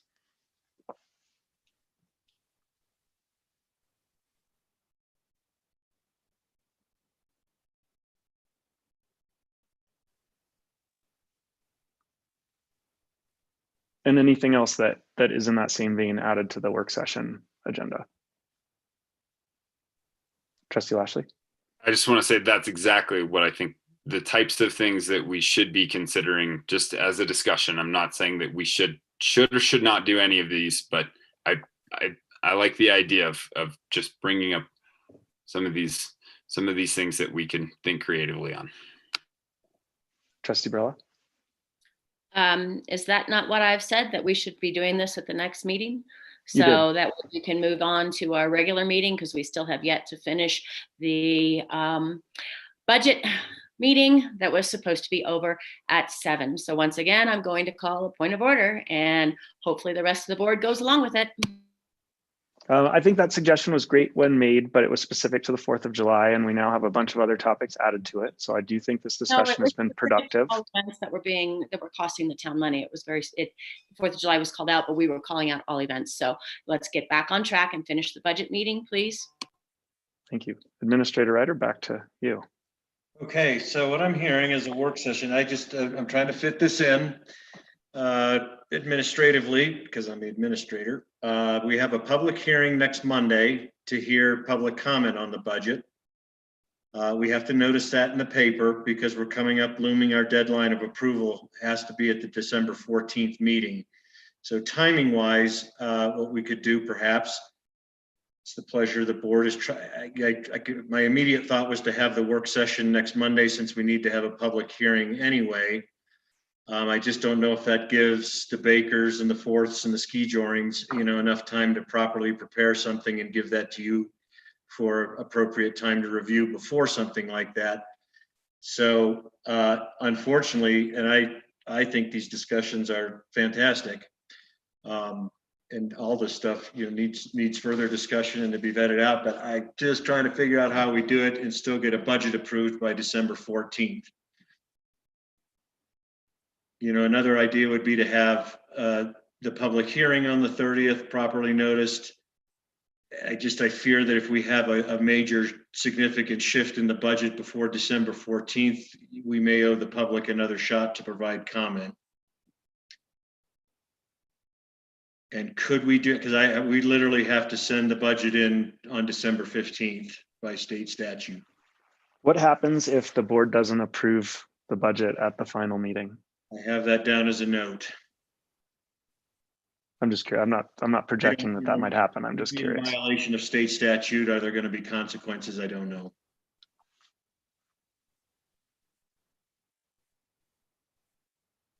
Is there time to have the work session before the 14th? Yeah. Or I'm sorry, before the 30th? Sure, at your leisure. I mean, this is Thanksgiving week, so that makes it a little tough to do it anytime before the 30th. But we could do it on the 30th and start early, or I guess I'd prefer to do it before public hearing, so that if we do have a change in the budget, you know, the public is commenting on what we think will be the final budget. 5:30 on the 30th. Give us an extra half hour. And the 30th, the time is up to you guys. You know, it's not the public hearing is going to be the only agenda item for the regular board meeting. So, you know, we can start it at 7 as normal. That's totally up to your schedules. So if we started at 7 and scheduled this discussion to resume at 6 in a work session, that's doable. I'll talk to everybody tomorrow. I think, you know, Fourth has got a good handle on what they do. Baker's, the 3 events that we're talking about.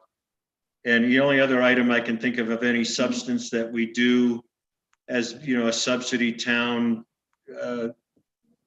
event is, you know, the Summer Sounds series over the summer. You know, we spend $10,000 or $11,000 on the bands alone for that. We generate a little income from concessions and beer sales and so forth. But that is the only other one, and I'm not even sure it ranks, you know, with the big 3 here.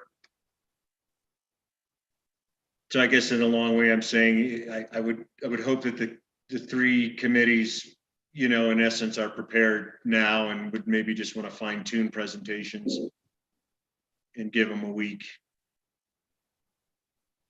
We'll give them a few days before Thanksgiving to hopefully send it out. Trustee Lassie. Yeah, I just asked that if we're going to have this discussion too, that we have, I don't know if it needs to be the same public hearing or a different one, but I'd like to hear from, have a public comment period for this discussion, probably before our board discussion as well. Because I think that if we start talking about some of these things, that we're going to have a lot of public interest, and I'd like to hear what people have to say. Great. I guess last question, which came back to something you guys said before. We can amend the budget after the fact or have a supplemental budget, but can it only be decreased? It can't be increased? No, I think it can be increased. So then couldn't some of these things just be put on a supplemental budget to be added at a later date if we run out of time, rather than having to create a last minute complication on this budget? Yeah, I think we proceed as discussed, but is that a possibility as well? Yes, I believe so. I've been told by those who have done, towns and they amend budgets all the time. It would just be another, public process. I can follow up with some specifics and legalities on that. But no, I don't think it's a problem to amend a budget at any time during the year. Cool. Okay, so I love Trustee Lashley's suggestion, a public comment period, work session into public hearing. Would it be possible to add something about this in the newspaper this week? We'd have to get it in tomorrow morning, but just so that as many people as possible are made aware that the budget's going to be. Say that again. So we're going to have an agenda that is a public comment period on the budget or this particular subject. I defer to Trustee Lashley and the rest of the board.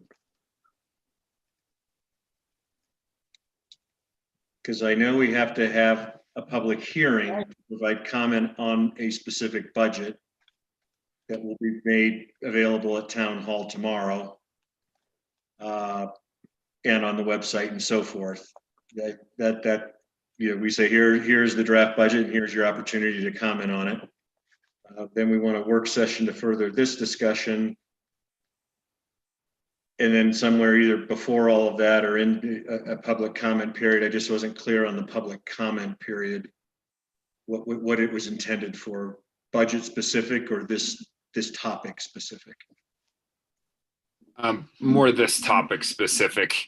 I mean, if we talk about things like the 4th of July and ski joring and Kendall Ski Area and the visitor center, I think a lot of this is going to generate some very thoughtful discussion from the public. So I thought kind of before we have a discussion, it would be nice if the public would kind of give us their thoughts.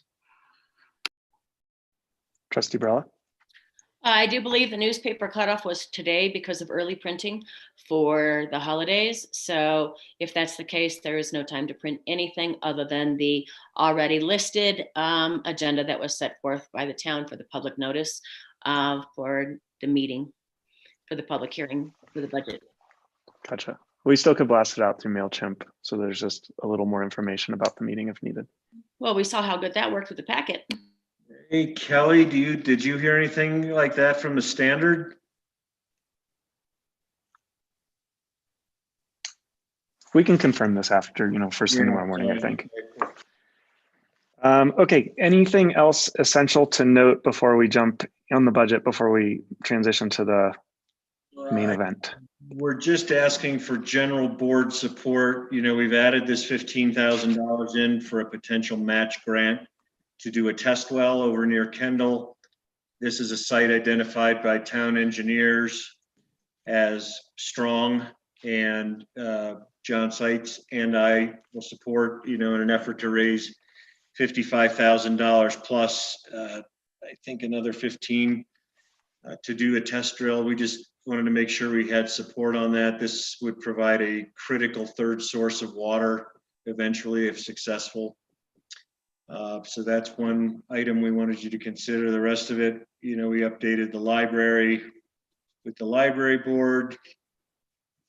And I don't think there were any other major changes. There is one that was a late breaker coming out of our staff meeting last week that I want to just quickly call up here.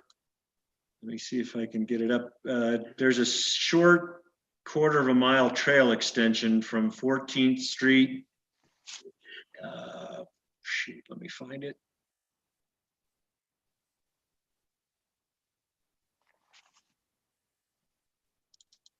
It's a $3,000 add to the park budget, but it would create a gravel trail, 8 feet or so wide, that it would extend along this alignment. So here's 14th, obviously the Animas Bridge going kind of south down to where the big dirt piles are, where, I call it the MSI trail, starts. So it would create a really neat extension that Todd Bove and Anthony Edwards, and I've had John Seitz weigh in, they would have capacity to do the work. The $3,000 would be for some road base trail material that would be packed in. So it's a $3,000 add we hadn't seen before, and would really like the board to consider that, to make that trail connection that would happen, as early as possible next spring if approved. Trustee Lashley? Yeah, thanks. That's actually my favorite dog walking trail. And when you get down there into the big dirt piles, the trail kind of ends abruptly there. So I'm in total support of that. It's a great area, really neat area too, down there. I think you can see here's the train tracks, obviously, to give you a perspective of this length of it.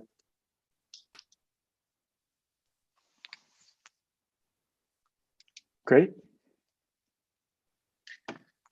I'm looking at my calendar. The public hearing, we just have to have, I was unaware of the early published date. So that may push our public hearing back to December 7th, Pearl Harbor Day, which is a Monday.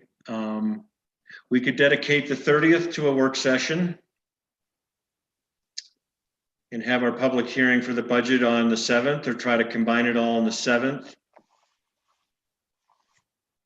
Why don't you find out the specifics about the notice and the newspaper publishing and let us know what works best for staff. Okay, we'll get that out to you tomorrow as soon as possible. And sorry, the trails, what do we think? Is that something to add? I like it. I agree with Trustee Lashley.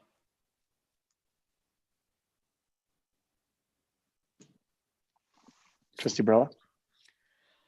It was just confirmed to me. Jen Brill sent me a message that said, you missed the standard deadline due to the holiday. Thanks for bringing it up.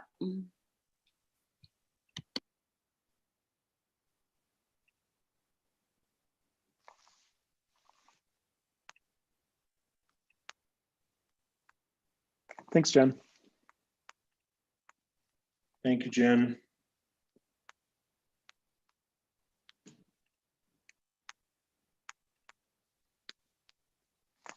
All right. Anything else on the budget, Administrator Ryder? No, Mr. Mayor, that is it. All right. Well, for those of you out in Zoom and YouTube land, thanks for bearing with us. We're just wrapping up the 2021 budget work session, and we will now transition to the Silverton Board of Trustees regular meeting. Today's November 23rd, 2020. It is 7:50 p.m. and I will now call this meeting to order. Roll call, please, from Kelly. Trustee Barella, Here. Trustee Harper, Here. Trustee Birma, Here. Trustee Lashley, Here. Mayor Pro Tem Barney, Here. Mayor Furman. Here. Administrator Ryder, would you like to lead the Pledge of Allegiance? And if we could end the screen share, that'd be great. Oh, yes, sorry, thank you.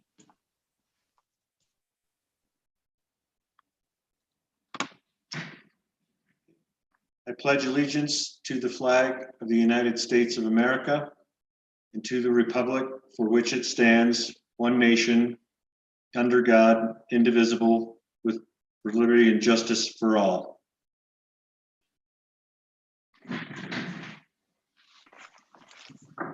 Thank you.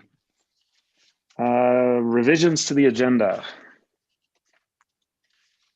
Only one small one, Mr. Mayor. I think, as I understand, Jim Donovan and you have penned a letter of to the citizens regarding diligence and guarding against COVID. I think that's a letter you're going to sign and just we'll add at the end of Jim's presentation, just a quick approval for you to sign that letter on behalf of the board.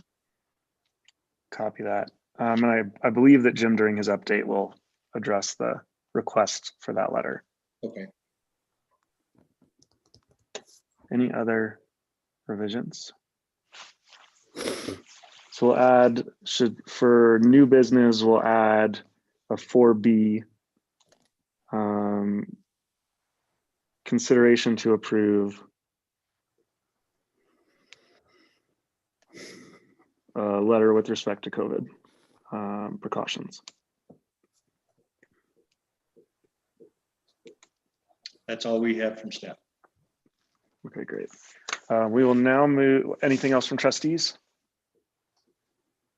All right, we will now move to public comment. For those of you who are watching via Zoom, there's a raise hand button at the bottom of your screen. If you would like to make a public comment, please click that button now.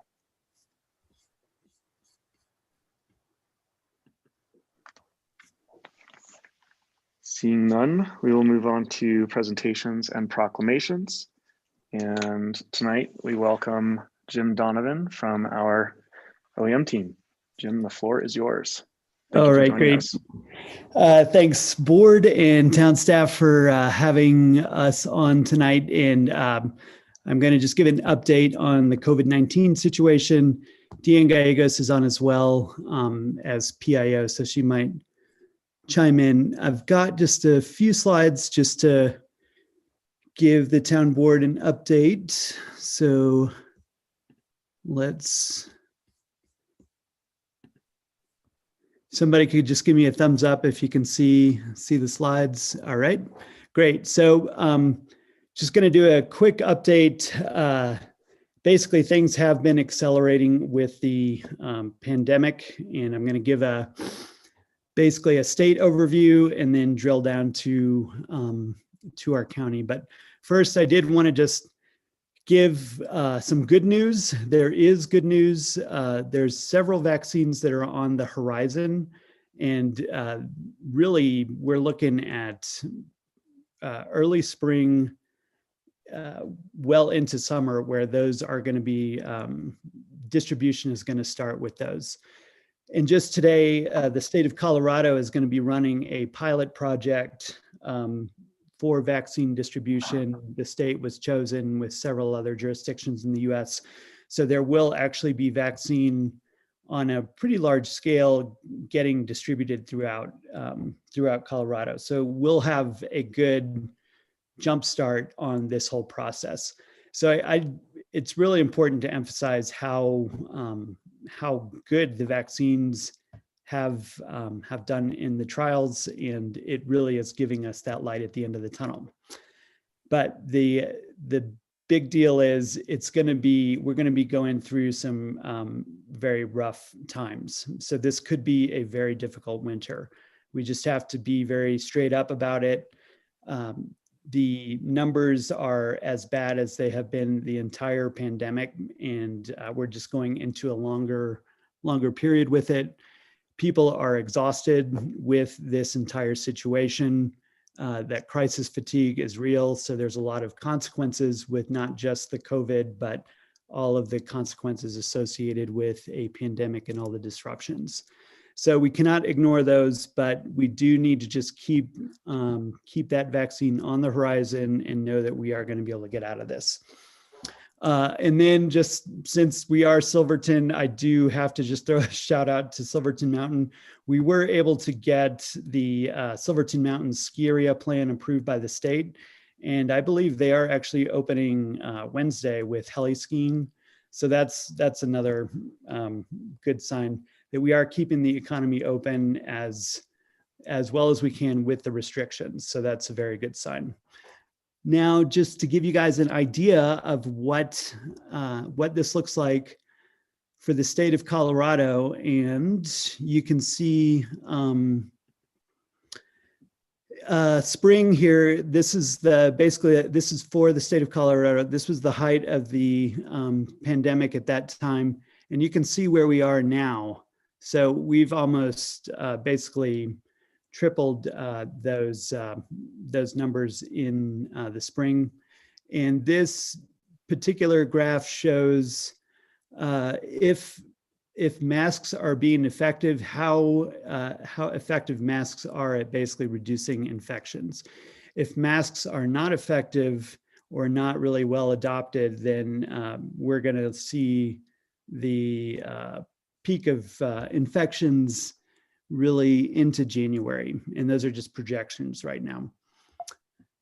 So with that, the state has updated the state public health order, and they have introduced the dial. I think just about everybody's familiar with it, but I wanted to go over the 3 key metrics that are used for each stages of the dial and just go over some of those and also help answer any questions that people may have. And the 3 metrics are new cases, and that's basically looking at how much the virus is circulating in a county or jurisdiction.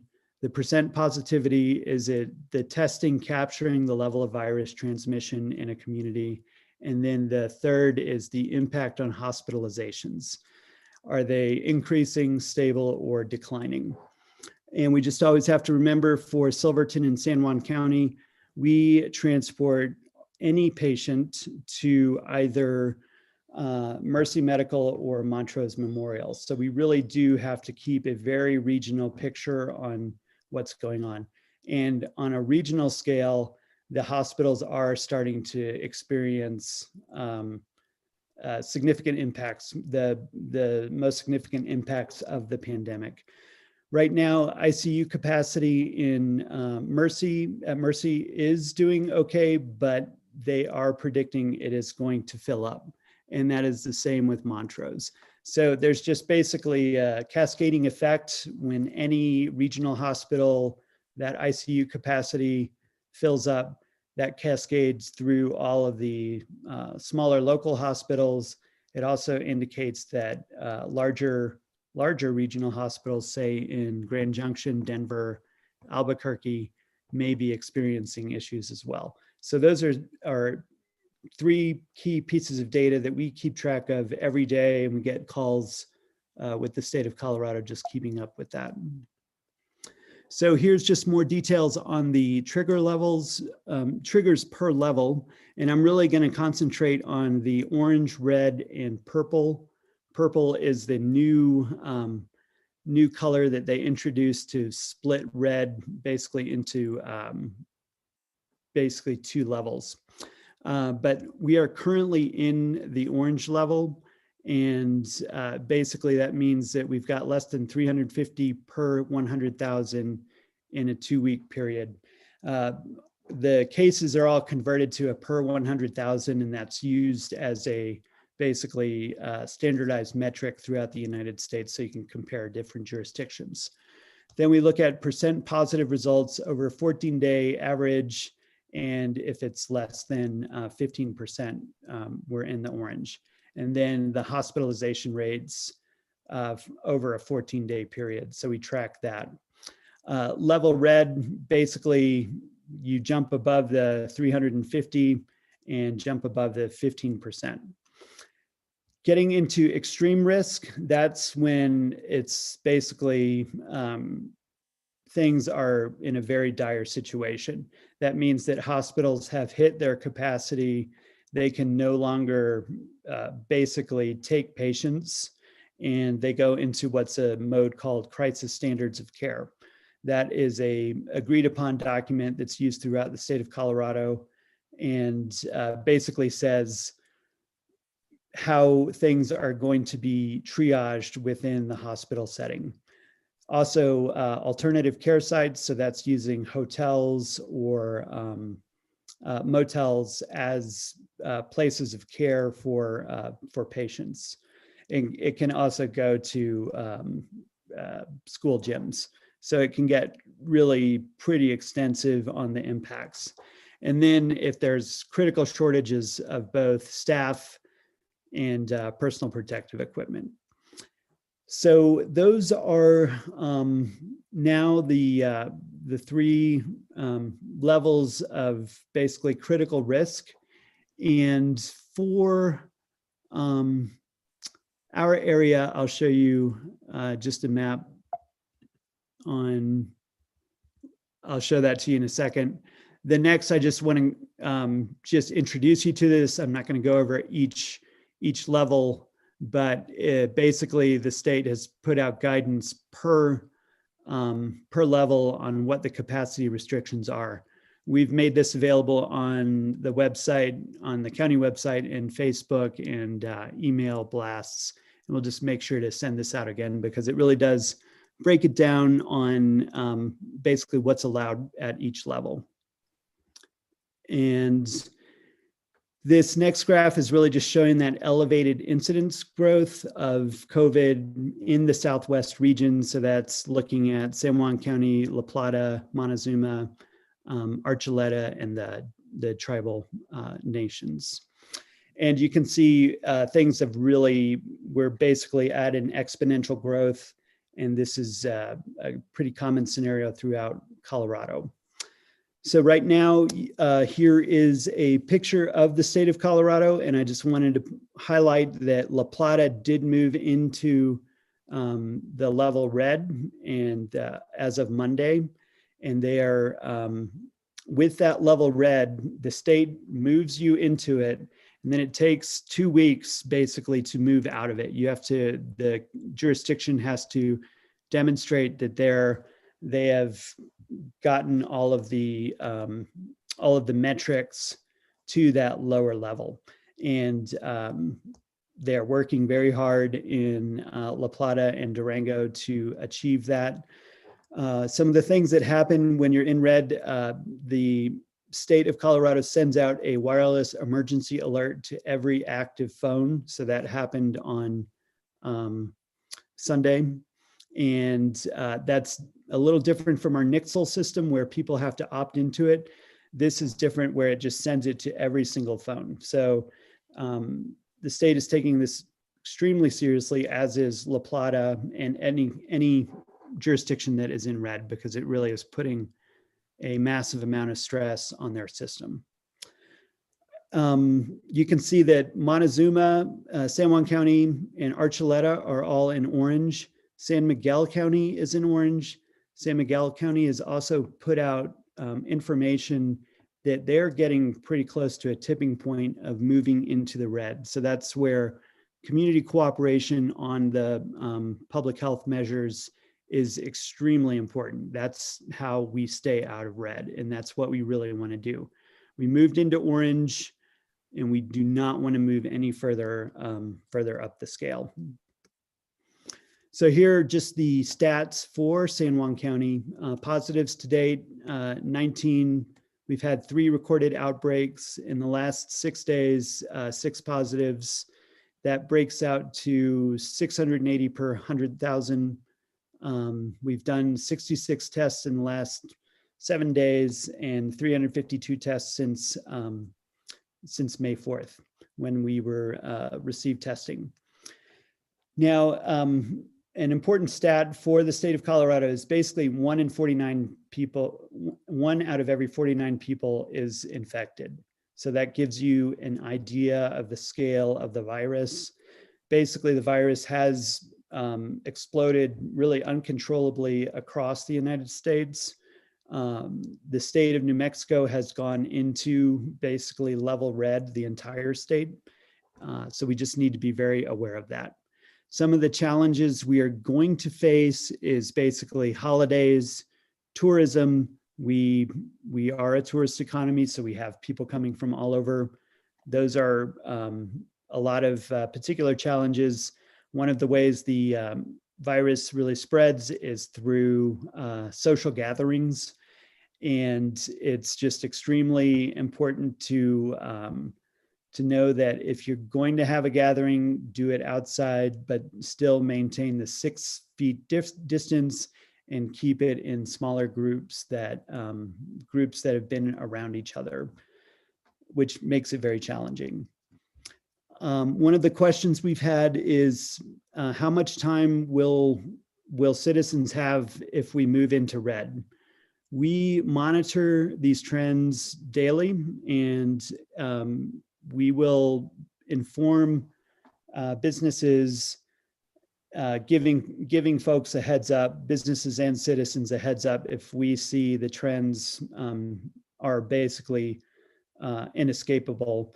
But we could have as little as 48 hours to make that decision. And I need to say it's really the state says that you're moving into it. So we, at a certain degree at these higher levels, we do not have much autonomous control. If the numbers are there, then we just have to act on them. And the big Let's interrupt thing, real quick. Trustee Barilla has a question. She oh, has her hand whoops. up. Okay. Yep. Okay, this goes back to an email that I received today. I'm sure the rest of the community did as well, from San Juan County. In this, under the 11-2020, there's a statement in there which goes back to the highlighted red. So I think we need a little bit of a clarification. Nope, go back. You were on the screen. You were on the screen just now, the one you had highlighted in red that said 1 in 49. Oh, yeah.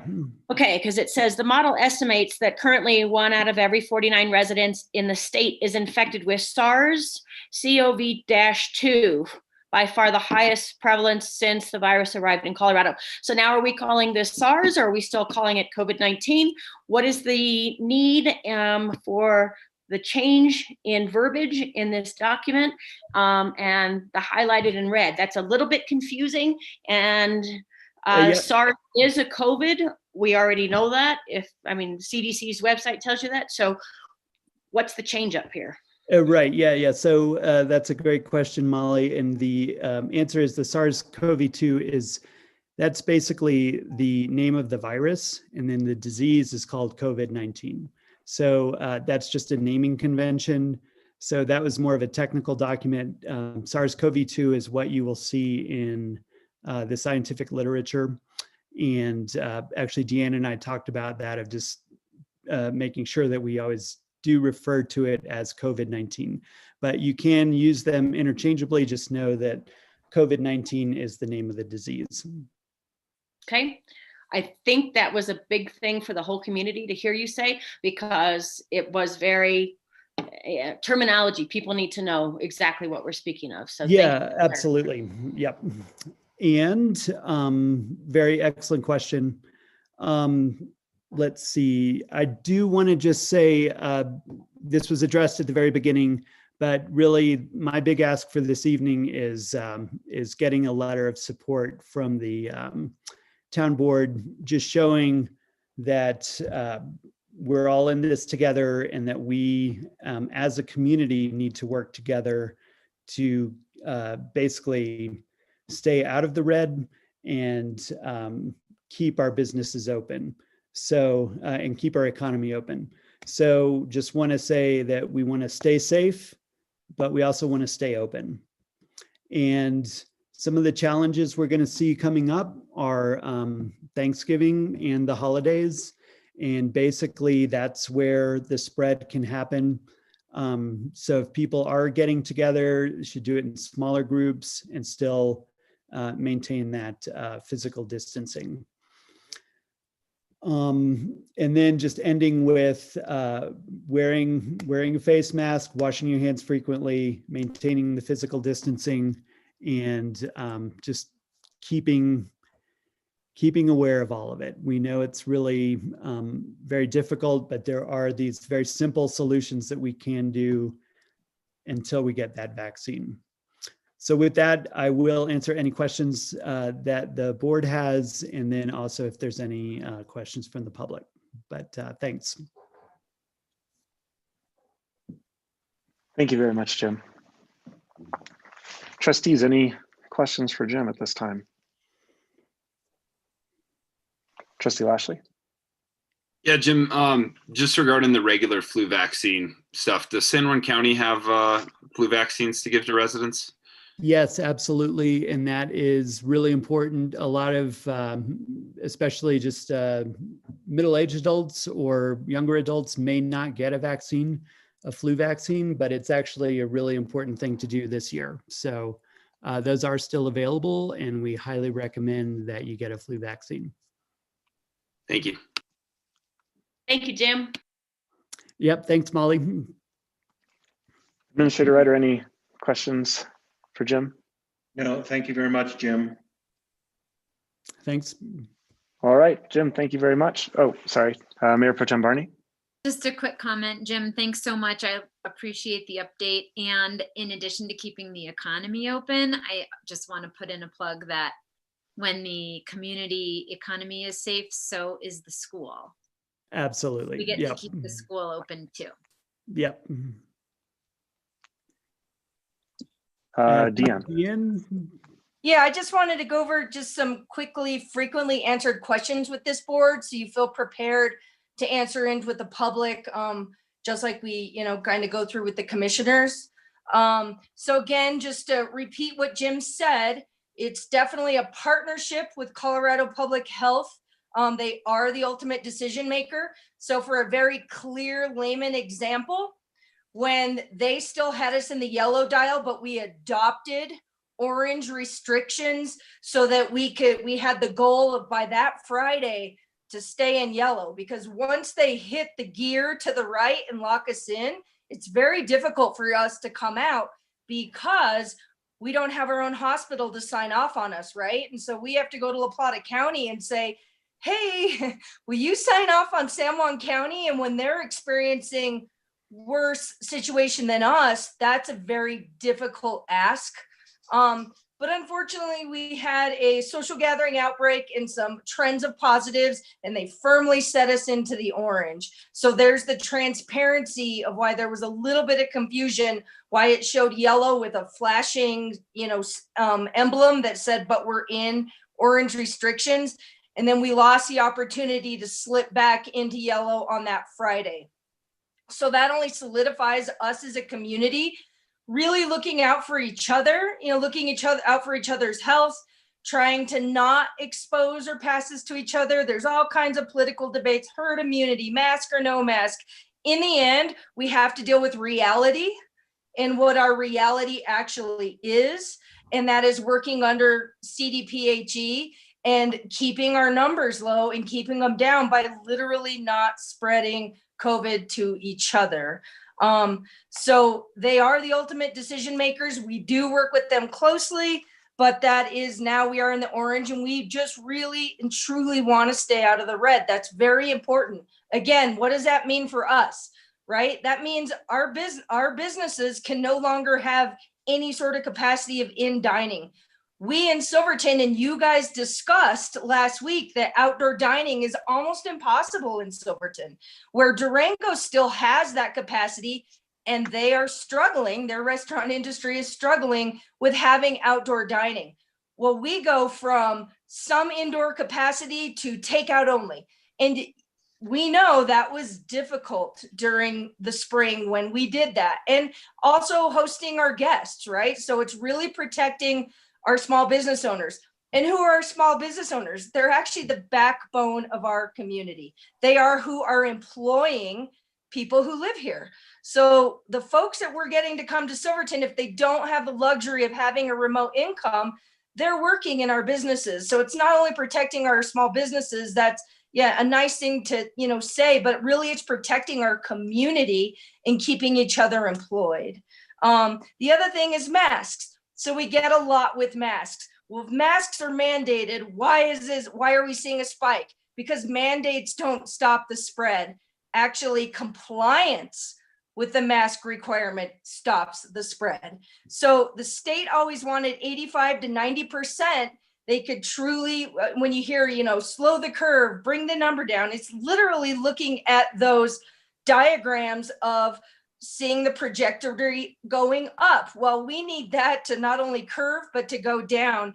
And literally putting a face covering off stops the airborne spread that's been proven with COVID-19 and sharing that germ with each other. It's just that simple. It's not political, it's public safety. So when people come at you with, well, why isn't the mandate working? Because mandates don't stop the spread. Literally face coverings do. And again, as Jim, I just want to repeat again, we really concentrate on South, right? The hospitals. And then I'm just sharing with you a lot of what feedback I get from the community. Who's died? How many people have died, right? That's always the go-to to get you. Well, it's actually not about life and death. It's actually about our medical facilities and the capacity they have to actually take care of people who are sick. COVID-19 actually does make some people sick. Some people are lucky to be asymptomatic. Some people are lucky, especially here in Silverton, we've been lucky to sweat it out at home. And there's others that are not as fortunate, right? They actually end up in the hospitals and need care. There's only 8 ICU beds, South. And then even outside of the ICU, it's about staffing. It's about staff fatigue. It's about the hospital staff now being 9 months deep into this, them losing staffing, the wear and tear on who is actually dealing with the brunt of this pandemic. It's actually our doctors and nurses. So I sat on a La Plata County call last week and they said it very clear and very layman. It's not just life and death. It's staffing is probably the number one thing that determines in a communities, and then it's capacity of that facility. And in our little Four Corners, we really kind of depend on Mercy. Then there's Farmington. They have 16 beds. Well, they're just dealing with New Mexico. They have enough to deal with. So that's how the hospitals come into play. And then last but not least, I'm getting asked a lot, are you guys having winter events or not? We received 2 phone calls today at the visitor center asking very specifically about ski joring. Well, if you go back to that cheat sheet, that's a yes, no answer. It really depends on the event.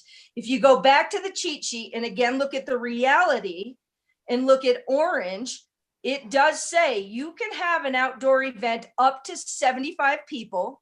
And if you go into red, you got to keep them in family pods and 6 feet apart. So it's only up to 75 people. And then if you look at the category where it says variances, we would have to apply to the state to get anything more than 75 people.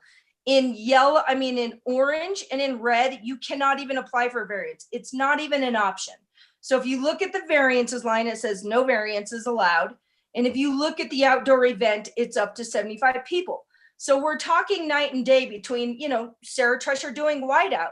She could pull off 50 to 75 people outdoors recreating and not having spectators. Ski joring would have a little bit more difficult opportunity to do that. So when events are planning, they're planning out 2 to 3 months in advance. So we're all having to predict the future. And the other thing we have to tell events is you could get 24 hours notice to have to cancel. And again, that's a different conversation for a smaller event than it is for a larger event. So we've had pretty much every event cancel.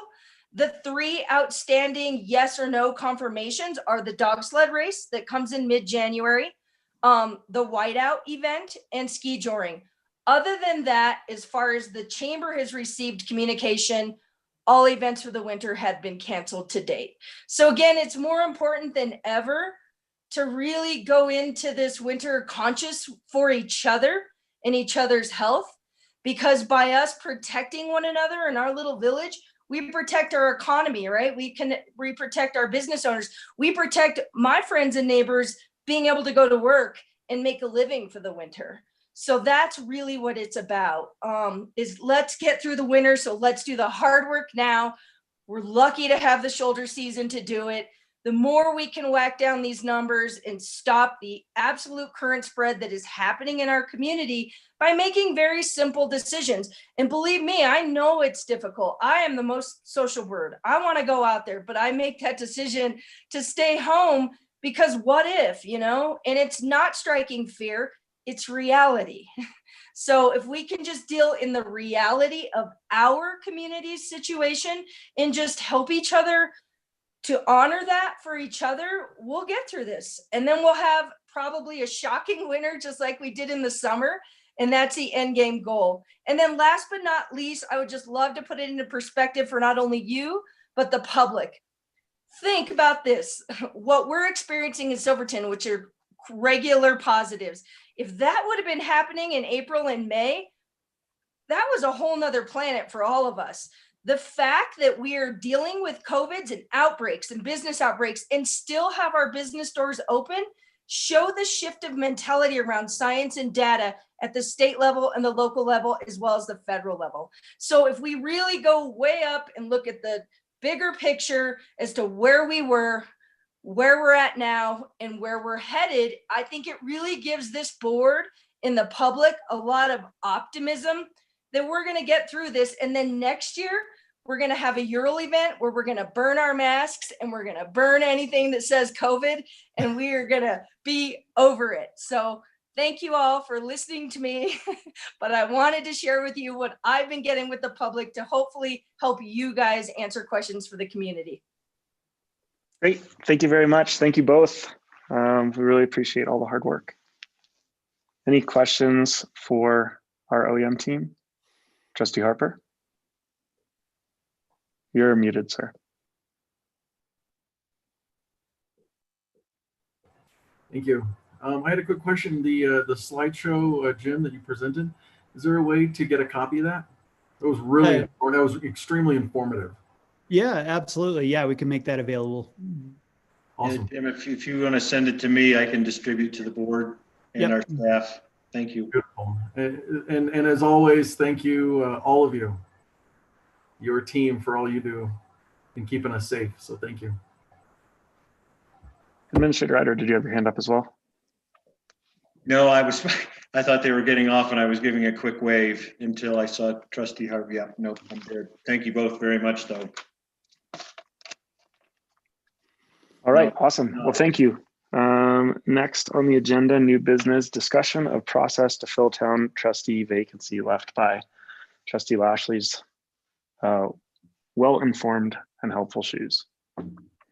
Yes, I'll keep this brief. There are some things we'd like to get on.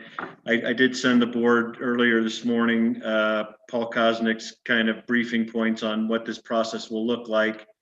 First and foremost, Trustee Lashley will need you to think about and compose a letter of resignation, most specifically or most importantly, the date you plan on resigning, because that does start the vacancy and the 60-day timeline of filling that vacancy. So the sooner you can get that to the board, the better. It doesn't mean you have to resign tomorrow, but in the resignation, effective as of whenever you think is appropriate, which I'm assuming would be up into the final days before you're sworn in as a county commissioner.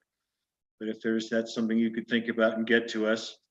Then after 60 days, the board can appoint. It has to be within that 60 days. The process to be followed, while not legally mandated, but that I would suggest, in one we followed similarly in the past, is we would advertise the vacancy in the standard in our website and our usual platforms, probably starting immediately after Trustee Lashley's date of resignation. We can't do it before. We can start then soliciting letters of interest.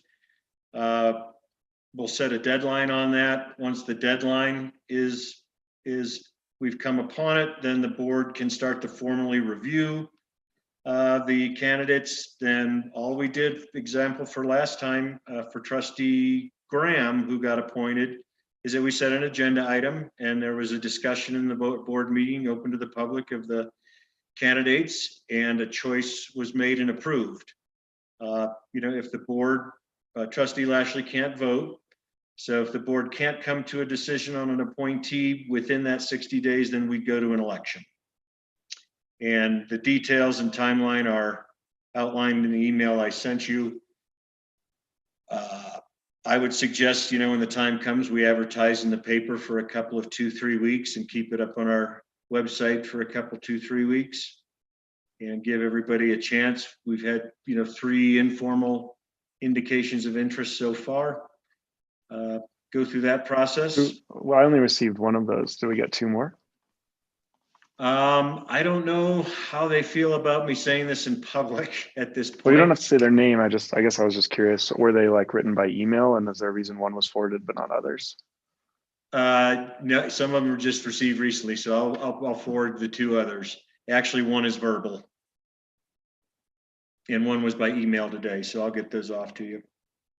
So John, so how are people expressing the interest to you? You're saying verbal and by email? One came into town hall and said, I'd like to throw my hat in the ring and be considered, and 2 others emailed me. Okay.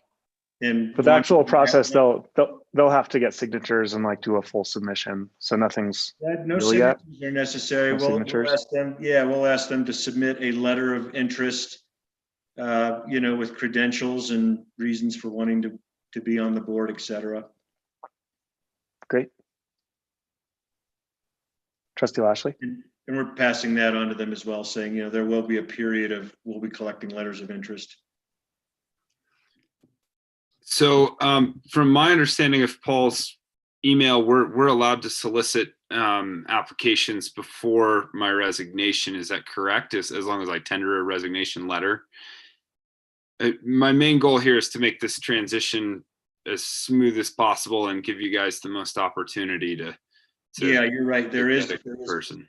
Correct, Trustee Lashley. There's no restriction on soliciting the vacancy, so we can do that as soon as the board would like us to start that process. We just can't formally review the applicants until after the vacancy occurs. Yeah. Thanks. So for me and what I'm thinking, I believe that my swearing in date is going to be January 13th. And so our regular board meeting of January 11th is probably going to be my last meeting for the town. And as long as the board is in support, I prefer to stay on the board as long as I possibly can. to give you guys the most opportunity and, to be a contributing member of this board and to give the best opportunity that I can for the board to seek a replacement. Trustee Barella? We can't hear you. Sorry, Molly. Is that within our 60 days? If it's January 11th? I like that. Let's see, January 11th. And then, so if you put in your intent to resign on January 11th, that's right within the time frame, and it should be a smooth, easy transition then, correct? The 60 days starts ticking on January Oh, on 11th. January 11th. Okay, so I'm going the opposite direction. We need to be looking forward. All right. That would give us to approximately March 11th. Okay, to put something in. Wouldn't it be, sorry, Trustee Harper? Yeah, I welcome Trustee Lashley for as long as he wants to be on this board. So if that's January 11th, sir, by all means. Thank you. Wouldn't it make more sense to put in the notice that he'll resign as of January 11th, like 50 days before January 11th, so that we can appoint someone at that meeting and not have a 6-person board for 2 months? That was my train of thought, where you just went, because that's why I was trying to calculate the 60 days in reverse. So, yeah, I think either way, I don't think we're violating anything either way. You could accept, because Austin could Trustee Lashley could turn in his he can let us know tomorrow if that's his intended date of resignation, and we could aim to appoint a new board member on January 11th. Yeah, I had not thought that was the way that could go. That I thought it would be from date of resignation, but if that works, I would suggest that we kind of design a framework of what we'd like to see from applicants. And I think when Trustee Graham was appointed before, it was very simple. It was submit a letter telling us your qualifications and why you'd like to be on town board. I went back and researched those minutes, and yeah, the 2 applicants submitted. There was a discussion at the board meeting, and then the board took a vote on which one to appoint out of the two submitted ones that I saw. Trustee Barella? But both of them ran in the previous election. Is that not correct? They were both on the ballot. But that is, you're choosing based on a vote count is completely at your discretion. No, it was just that they were both on the previous ballot. So, and then the election before that, I believe everybody that's thrown their hat in the ring for the last few have been on the previous election ballot. Is the point just that there's more familiarity around those people since they ran for an election? Okay.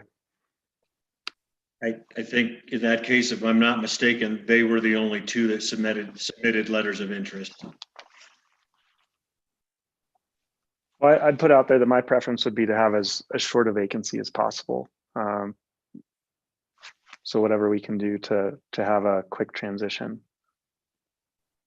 Okay, well, let me set up a time frame that would get us. It would only seem appropriate that I just have to think of some technicalities here. If Trustee Lashley's last meeting was January 11th, could we appoint within that meeting? Or the following. I don't Or the think that would following. be so bad, yeah. Yeah, the worst case would be 2 weeks after that. Great. Any other discussion from the trustees or words of wisdom from Administrator Ryder? I just said that sounds like good strategy to me, to not have at least attempt not to have a 60-day vacancy and then an election, if we can find an agreeable candidate.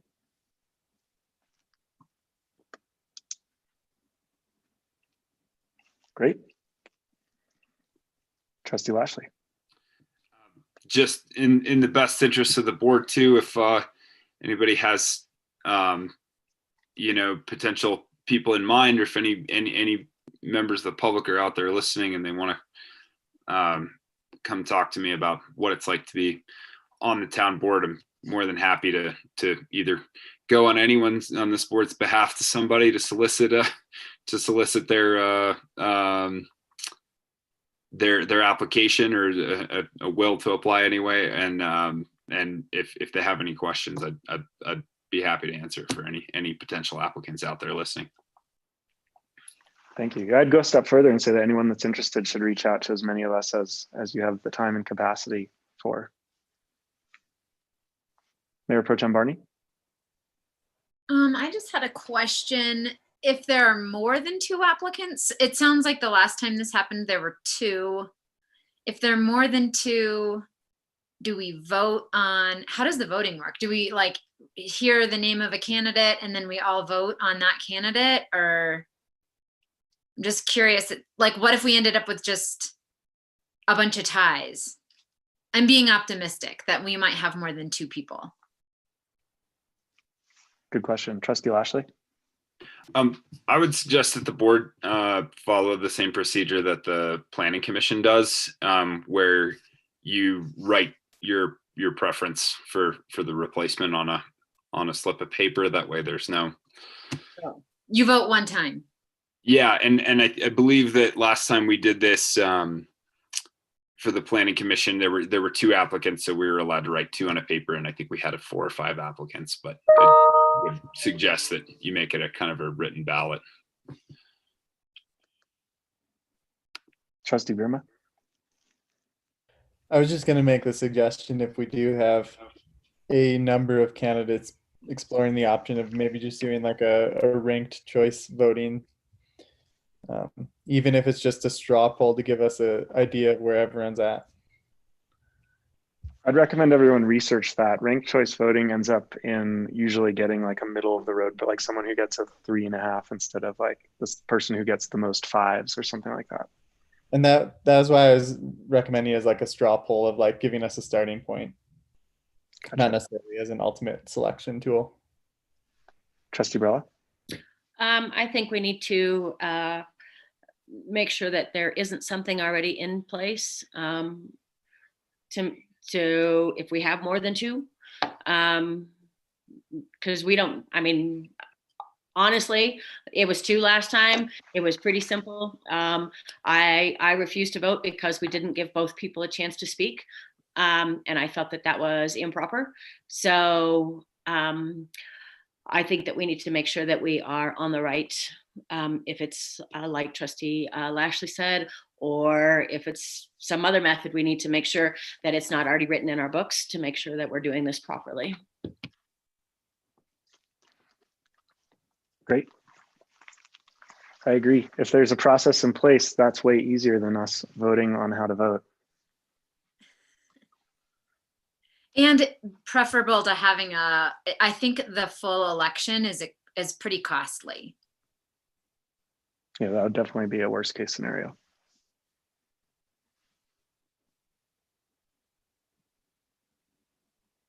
Well, cool. Administrator Ryder, would you mind checking with Attorney Kosnick just to see if there's a procedure in place, or even if we've informally followed a certain type of procedure in years past when we had multiple candidates beyond 2? Yes, we will do that. And find Awesome. out those details. Thank you. All right, if there's nothing else on this topic, we will move on to approval of the consent agenda. I would entertain a motion to approve the consent agenda unless there's any questions or comments related to items in it. Trustee Birma? I just had one minor correction for the minutes on the 11/9 meeting. Where it says Trustee Bierman noted that while not tied directly to the Kendall project, employee housing will continue to be a concern. If we just change that from employee housing to affordable housing. You bet. Can you tell me what page? 20? Page 20. 20. Yep, okay. I remember writing it. I'm just trying to find it. Third bullet I point. got it. You'd like to change employee to workforce? Affordable. Affordable. Affordable. And then just add to that another plug of that I feel like that should be a topic for discussion or a agenda item at some point soon. I have an awesome trustee update for you guys. So you can't actually change the minutes like that because they're just supposed to be action minutes. But I'm trying to recall if you actually said. changing the one word is okay, but trying to add the rest of what you just said is not proper. We can put that on an agenda for a future, but changing a word is okay. That was what I was advocating. Just Change the intent of the meaning. I just wanted I to didn't change. interpret Trustee Birma's statement as asking to further revise the minutes to include his second. He just was adding a extra comment. Yep, so noted. But thank you, Trustee Varela, for the clarification. So with that one word revision, would someone like to make a motion to approve the consent agenda items? I'll make a motion to approve the consent agenda with Trustee Birma's noted change. I'll second. Thank you, Trustee Lashley. Thank you, Trustee Harper. Kelly, roll call, please.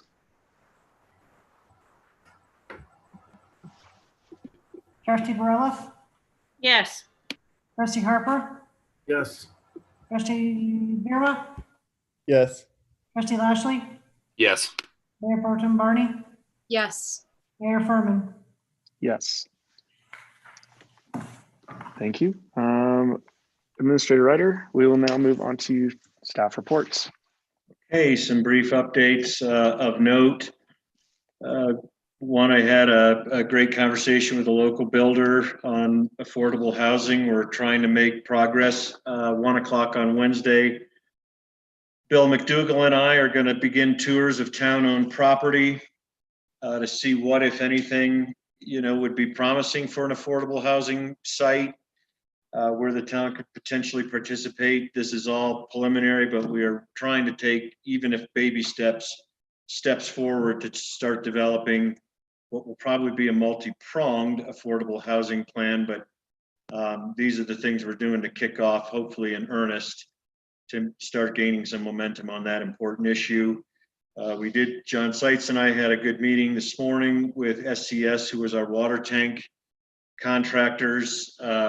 We had reviewed and identified numerous areas of concern and question, and first meeting was good. They're willing to work. We found several sizable, or called to their attention, but turned out to be fairly sizable mistakes and invoices that shouldn't have even been in the change order. So we just felt good. The parties are willing to work with each other to get to a fair solution, and it was nice to have a couple of big ticket, 40,000 in one case and 30,000 in another, almost immediately be taken off just because they were in error. So we're confident that we can get that solved amicably and fairly. I would like to bring your attention on 1214. So Director Seitz is working on a really important grant package, starting with the USDA. As you know, that this is all part of the $4 million sewer upgrade plan. In order to kick that process off, two things. One, we need to have a pre-application public hearing, which I'm proposing to have with the board's approval at 6:30 prior to our December 14th regular meeting. So for a half hour, John will be able to present the overview of the project to the public and accept public commentary. This is just pre-application. We'll then, assuming public hearing goes well, I think people will actually be excited about this. We'll go into an application process where we'd like to have board consensus, a raise of hands, that it's okay for Mayor Furman to sign that application for the grant. And that will be the start of that process. It'll go in for review. It'll probably be lengthy, but those are the two steps immediately I'd like the board to consider so we can move forward with that. Is everybody okay with the action plan? Thank you. I would also note that John Seitz said that there's multiple levels of authorization signatories need, and that the authorized signer needs to apply for level 2 signatory clearance.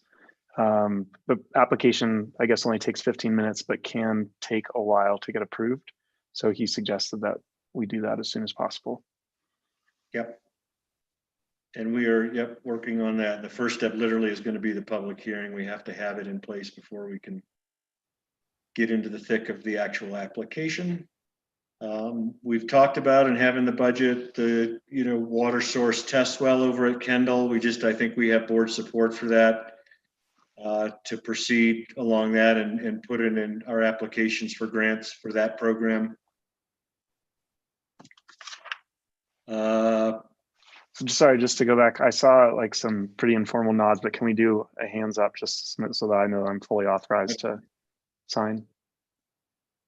Thank you, everybody. Thanks. On to Public Works. I mentioned that the two grants. Just want to give a thumbs up to the Public Works staff and director sites. They have handled two unexpected and pretty sizable infrastructure repairs and upgrades in both water and sewer without missing a stride. Again, the new member, Martin, is working out great, and the rest of the staff have really done a yeoman's job during these tough times with the shorter staff, and especially handling some emergency stuff that wasn't in anybody's radar, but got it done and got it done well. Community relations, Lisa Branner is doing a terrific job onboarding Nate Baxter. Nate Baxter's doing a terrific job helping her and Lisa Adair, as I mentioned. He's becoming more and more invaluable and is part and parcel, the reason Lisa hopefully will be able to go back east with her family with some mental comfort, knowing that she can not think about work for a little bit. And so thanks to both of them for making that happen. One of the things they've been working for is, getting Nate and Kelly Freeze cross-trained on some of the new operating communications platforms, MailChimp, communication protocols, procedures, etc. I'm sorry we had a glitch this past week. That was just an internal, we got a lot of moving pieces here and they're focused on a lot of things. But we've all talked and have that ironed out. We'll have to kind of run a little hybrid of the old way of communicating and the new way till we get it all wired in. So thanks for your patience on that, but rest assured they're working real hard on that and getting Nate trained, Kelly cross-trained so we can fill in for each other and so forth. Lisa and Todd were instrumental in getting the winter ops plan for Kendall put together. It's a good plan. It's passed our local OEM group and is now up at the state level for approval, but we're excited about being able to operate over there safely. We've had a lot of questions about, can Kendall get opened up during the week for other events? School would like to use it for some school program. We had some kind of band that wanted to play a concert. But all jokes aside for now, and I talked to Superintendent White, for now we don't feel comfortable doing that. There's cleaning, there's operations, and then there's just flat out, we're on the edge of orange here and want to make sure we're stabilized here with some of the recent outbreaks before we open that up to other uses. It does create a management challenge, particularly maybe with kids, but young adults and others are also prone, maybe not to follow the strictest of standards. And we just want people to be safe. So for right now, we're saying we want to wait and see. Winter events we've talked about are going to be tough under the current state of affairs here. So we're working with people. Ski joring, as I said, is the first major one up, and they're working on it, but struggling to figure out how they can pull it off safely. So just to let you know that something you probably already know, getting these events pulled together and pulled off safely is going to be a tough one. Got our lift passed. That's another kudos to Todd. It's always, you never know. In fact, we had a power outage the day before the inspectors were coming. A bird literally landed on a wire and potentially was the cause of damage to one of San Miguel's pieces of equipment, but they all worked together and got it back up in time for the inspection. So Director Adair, obviously very busy. You can see on her list, 9 town projects currently getting adjacent owner letters. These are hundreds of letters. She's got 18 applications on her desk in various processes of review.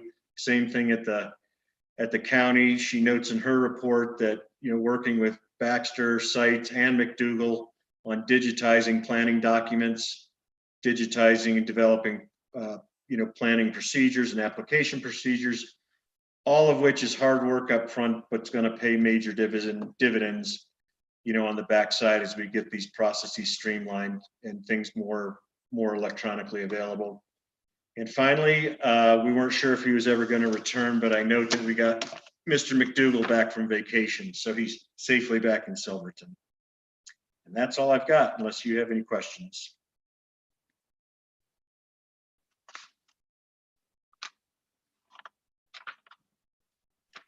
Trustee Barella, you can go first. I wanted to know if we're going to be able to see the plan for Kendall. I'm really curious how they worked this all out and what they're going to do in order to open. Yep. Are they going to present? I don't know if we had planned to, but you're all privy to the plan for sure. Okay. Yeah, I'd like a copy. It's not been approved by the state yet, but absolutely we can send it to all trustees. Thank you. I have a question about the lights on the tree. Yes. I've always had a curiosity I've never asked about in terms of the style of the lights and hanging them vertically versus wrapping them around the tree. And I assume that there's a very good reason, and it's probably very difficult to like hang the lights wrapped around. But if I were to be successful in the next 4 years to get them wrapped around rather than hanging vertically, I'd view my mayorship as successful. I will make that note and see if there's any reason. Does the rest of the board have an opinion on that? Trustee Lashley and Kelly. Not so much an opinion, just I'm sure it has to do with how they hang them via the ladder truck and how easy it is to do versus taking and trying to wrap it around. But I don't know if there's another easier way to do it. I think Malcolm knows about those lights too. Yeah, Trustee it's the way Harper. they do it. Well, with the Kelly ladder and then truck is Trustee. How they have to do the up and down. That makes sense. Trustee Harper. City of Durango hangs them vertically. It just simple manpower and accessibility to get a vehicle all the way around a tree. Mm. And then to Makes sense. Mayor Pro Tem's point, that was about the color. Come on, the color. That was insane.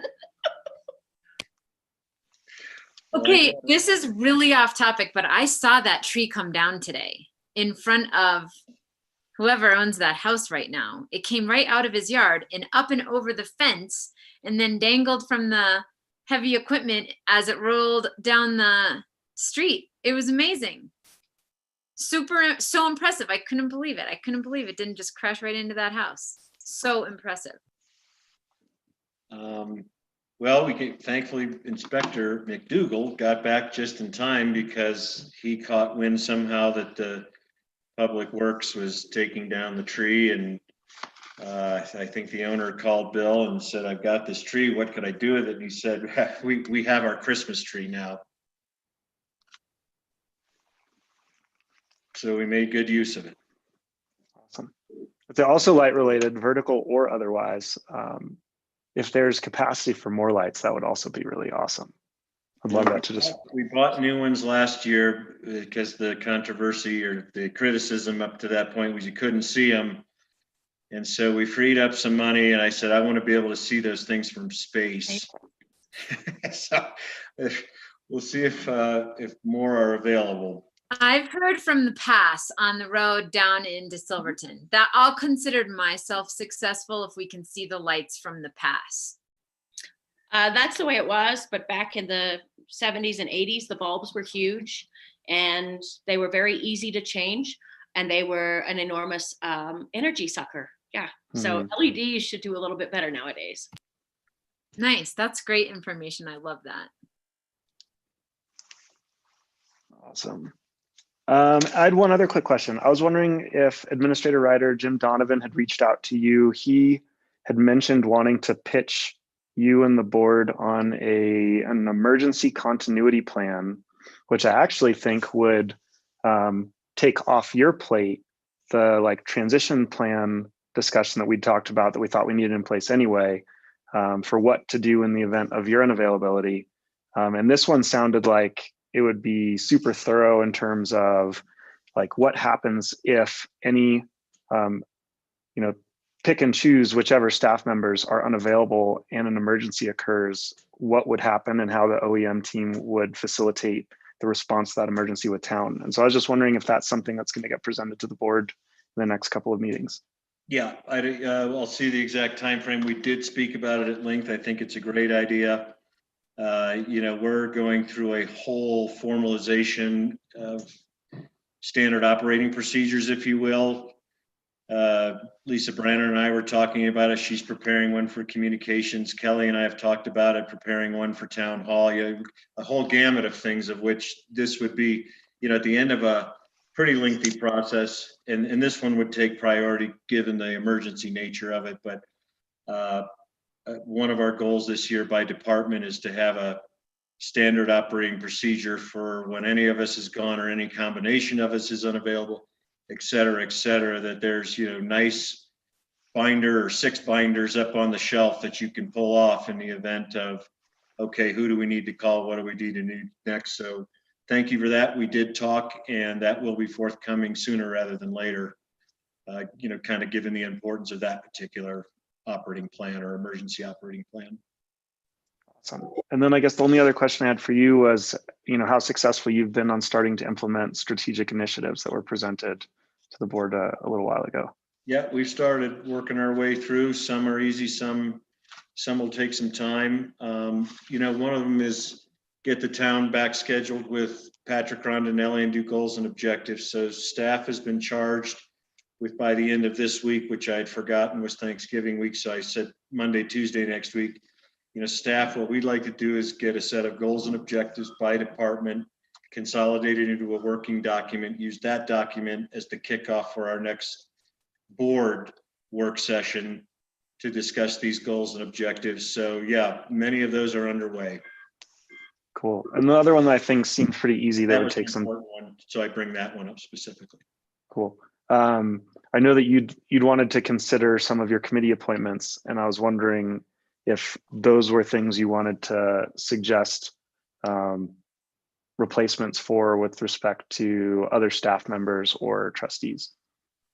I'd have to go back and look. Maybe one of the bigger ones was, 2 big ones, Region 9, of which I'm a board member, and then the Bonita Peak.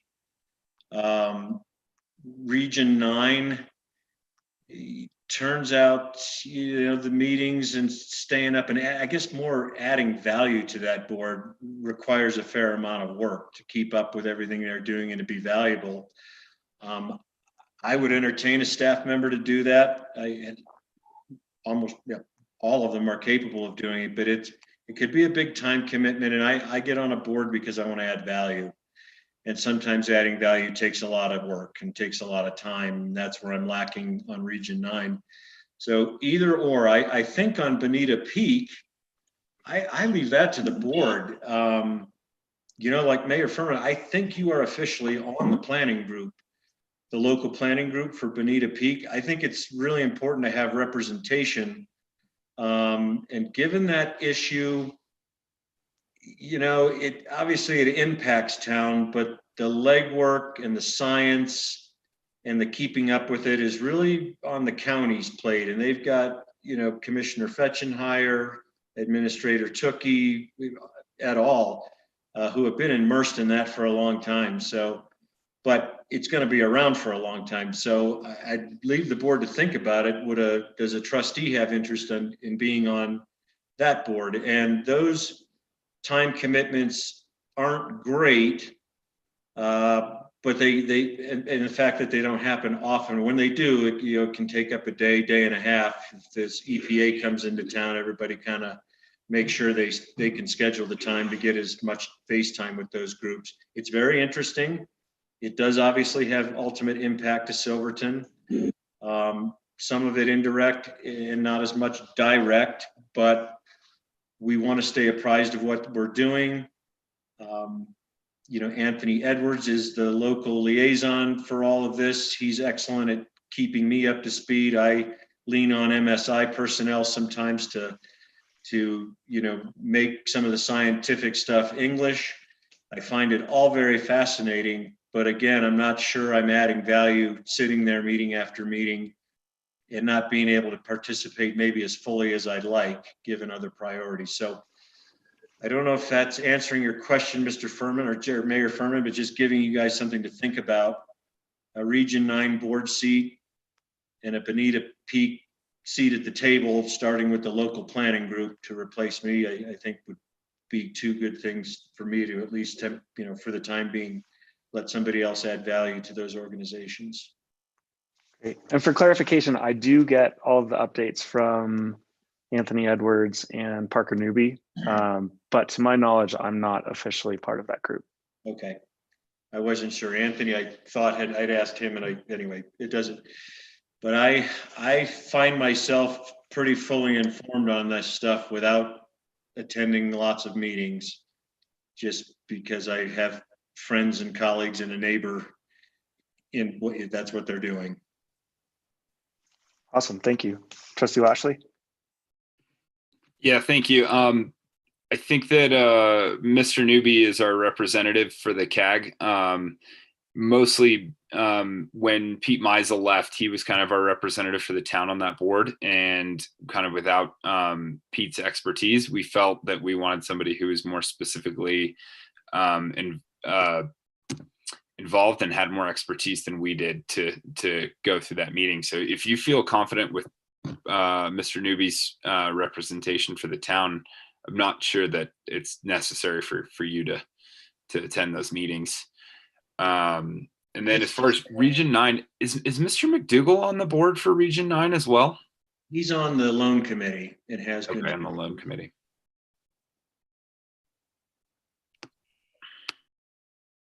Trustee Varela? Previously, Parker Newby was appointed by the board to the CAG, but the planning group, which was a secondary group, which is where Pete Meisel took the position, and then we appointed Mayor Tukey the last time because they were the most well-versed on what was going on. And then now in that position, it would be you and I, Trustee Lashley and Trustee Wiegert, that have been around for the longest time with the EPA, as far as if we wanted to get into that planning group. But obviously you're moving on, so we should maybe throw that out to the wind to ask Jess as well. So. Great, thank you.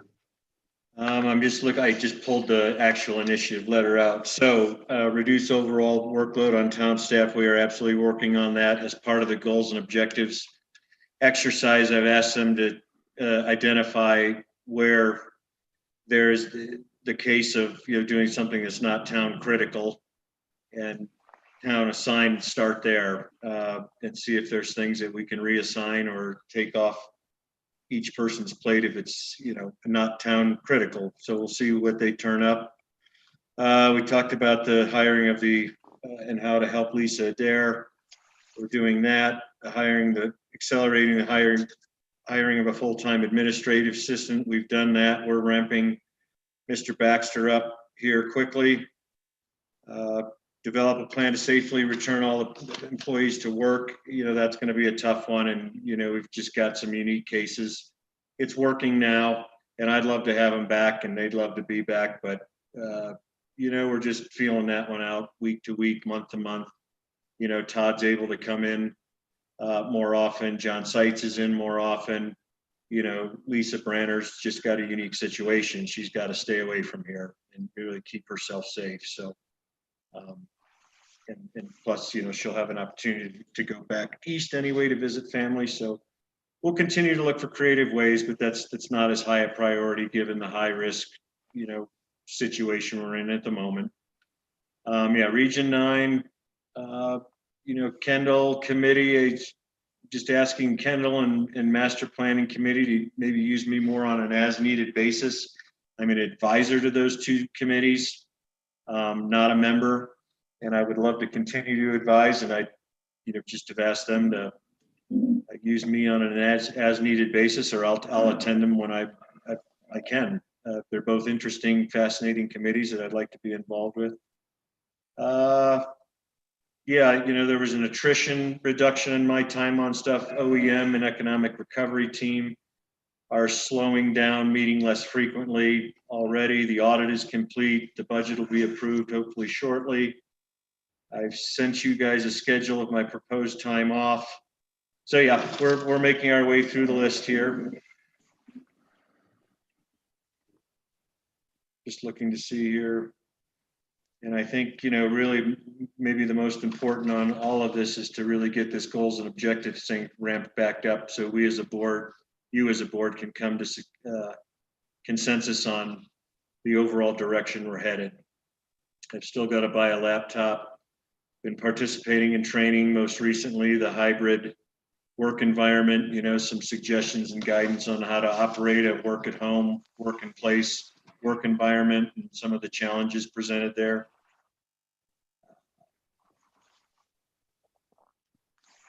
Thank you. That's Okay. even more substance than I was expecting, but thank you. Okay.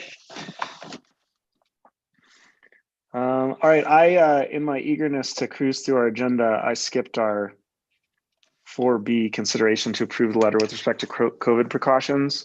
Administrator Ryder, do you have the text of that you could screen share? Because I wouldn't expect anyone to give the thumbs up without seeing the letter. It's relatively short, so we can all read it pretty quickly if you can share it.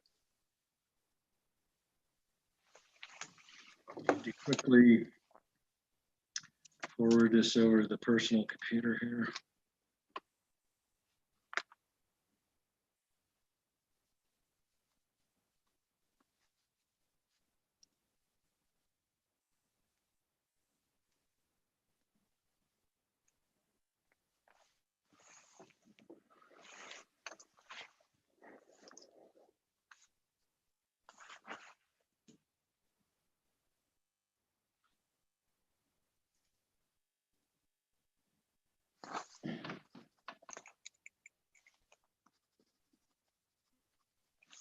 So the letter, for the most part, tracks in substance the county's letter that was published a few days ago, and then includes the same bullet points in terms of suggested precautions to take. But the body and how it's phrased is rewritten from the town's perspective.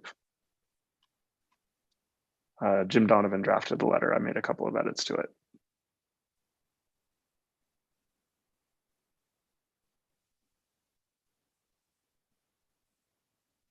And the reason it wasn't in the packet is that all happened over the weekend.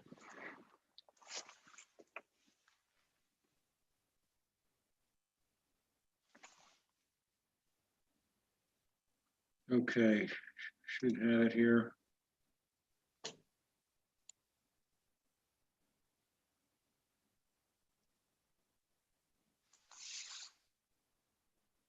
We got her? Yep. There it is.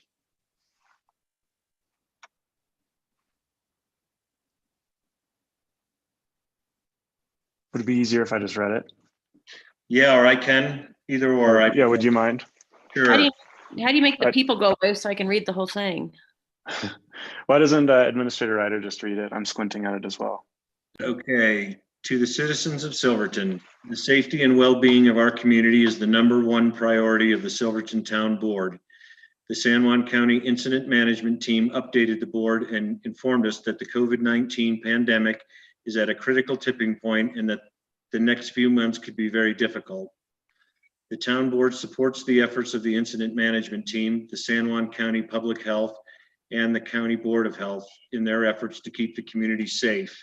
And we further support the San Juan County Commissioner's message expressed in their letter on November 20th, 2020. Locally and regionally, COVID-19 cases are increasing at an uncontrollable rate.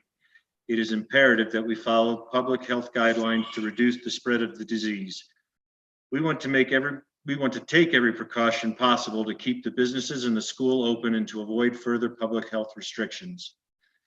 We will get our community through this with your help. Please follow the following guidelines issued by San Juan County Public Health, which include: 1, wear a mask when coming into contact with others outside your household.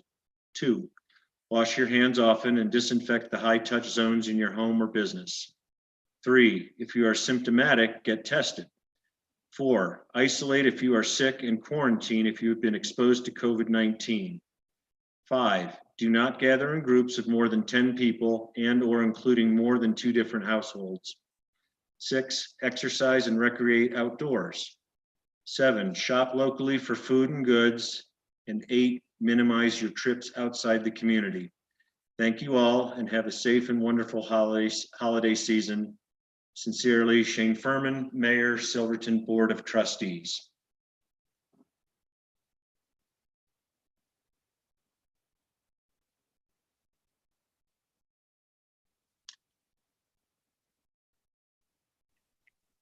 Did anyone hear any issues with the phrasing or anything that they'd like to see changed?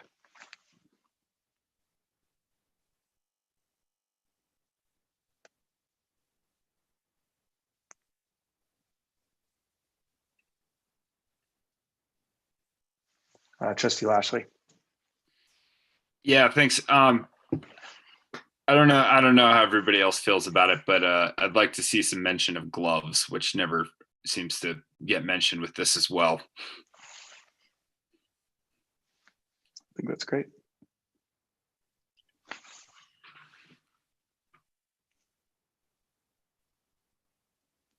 Maybe in addition to like number 2, like wash hands often, disinfect high touch zones in your home or business, and wear gloves when possible. Yeah, do we want to just check that one with like suggested phrasing or specifics from Jim Donovan or Becky Joyce? Yeah, sure, that's fine. I think that's great.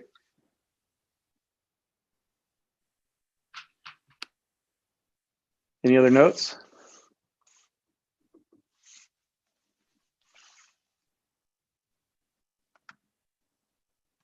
All right, do I have your permission to sign this letter once revised to include a statement about gloves as recommended by Becky Joyce or Jim Donovan? And do hands. Cool. All right, thank you. All right. Committee reports. Have we had any committee meetings since the last trustee? I had a quick question. I'm so sorry. Oh, sure. Sorry. No, please. Mr. Mayor, we just raised our hand approving you sign the letter after speaking with regarding Trustee Lashley's recommendation. Yep. After Administrator Ryder speaks with them and reflects whatever edits they recommend related to gloves. Perfect. Thank you, sir. Thank you.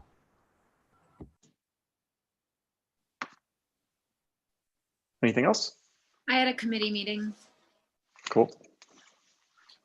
The Kendall committee met.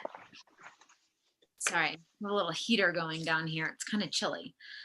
The Kendall committee met last week to debrief our very long work session. And just all agreed to continue with the RFP draft, which will come before the trustees for input, revisions, edits. And then that's something that Lisa can collaborate on with other committee members as we sort of head out for a recess of our meetings for holidays and family priorities.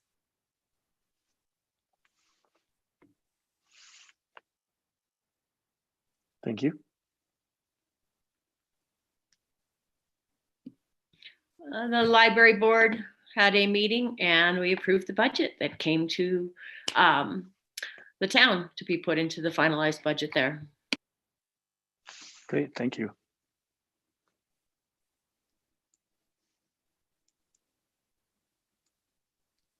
Not a meeting that occurred, but a meeting that will occur. Tomorrow night at 6 p.m. is the next master plan committee meeting.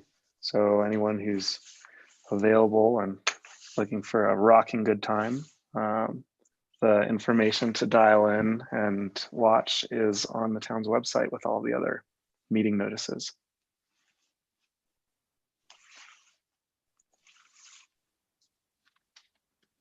Trustee Barella? I keep getting a weird email. I don't know if any of the rest of you have. Somebody named Gab trying to get us to put something on the town's website in reference to Alcoholics Anonymous. Have any of you received these? I've received repeated ones. Okay. Well, I told her that she needs to contact Administrator Ryder, because we as the Board of Trustees don't really decide what little content or links should be put on there. So I don't know if she's reached out to you. Yeah, typically thank you. Just, forward it to me and we'll take care of it. Typically we don't. We forward those actually to Public Health Office and see if they want to put it on a link on their site. Yeah, it's that's kind of the way I went with her when I said you need to talk to. I'm a legislator. Don't make those smaller decisions like that. So about content onto websites. So okay, thank you. Thank you. All right, trustee reports. I'll go first. I had an awesome call with Andrew Atchley, who is the Housing Development Specialist with the Department of Local Affairs Division of Housing, covering Southwest Colorado. He's basically Patrick Rondinelli's counterpart in the Housing Division of DOLA. He kind of rattled off a crazy amount of resources, funds, and opportunities that would likely be available to Silverton to continue developing ideas around and plans and executing plans around affordable and workforce housing. I set up a call with Administrator Ryder and Administrator Tukey and Andrew Atchley for December, December 2nd. And I think that's going to be on a town Zoom. So even though it's not a presentation, I'm not sure how you feel about Administrator Ryder, but that I don't have any issues with that being something that the public can watch, since there's so many people who are kind of working around the fringe of affordable housing and wanting to participate in those efforts. Other people who have already kind of opted into wanting to participate in that call include Anthony Edwards, and seeing if the Community Builders Program should dovetail in some way with that, or if they should stay independent, as well as Pete McKay as a commissioner. Lisa Adair is also on that call. Trustee Barella? Have you ever seen the dynamics of what Willie put together that it took to create the affordable housing down at the Anvil project? How many? I've seen a lot that went into that, and Andrew worked with Willie on that That's what I was at gonna different tell points you. of time.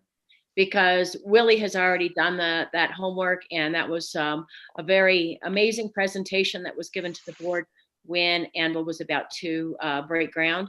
And Willie's got an amazing grasp on that and what it takes. And I believe there was approximately 18 layers that it took to create that affordable housing. And that was one of the individual you're speaking about was one of the layers. So yeah, Willie's got a good handle. Yeah, so I think that's going to be awesome. And he also Andrew expressed a large amount of interest in hearing more about the survey that Administrator Ryder's been working on to look at available town properties. And he thought that seemed like a very unique and high potential possibility for doing infill affordable housing projects, as opposed to what we all view as kind of the standard model of apartment buildings, or a whole zone of like a half block or a full block, and that having lots here and there was not necessarily a negative in terms of filling our affordable housing needs and doing multiple smaller developments. But anyway, I don't really know much more about that other than the fact that the call's happening, and there's a lot of really smart people who have done a lot of work for the community on that call, and it should be pretty informative to find out what next steps might look like.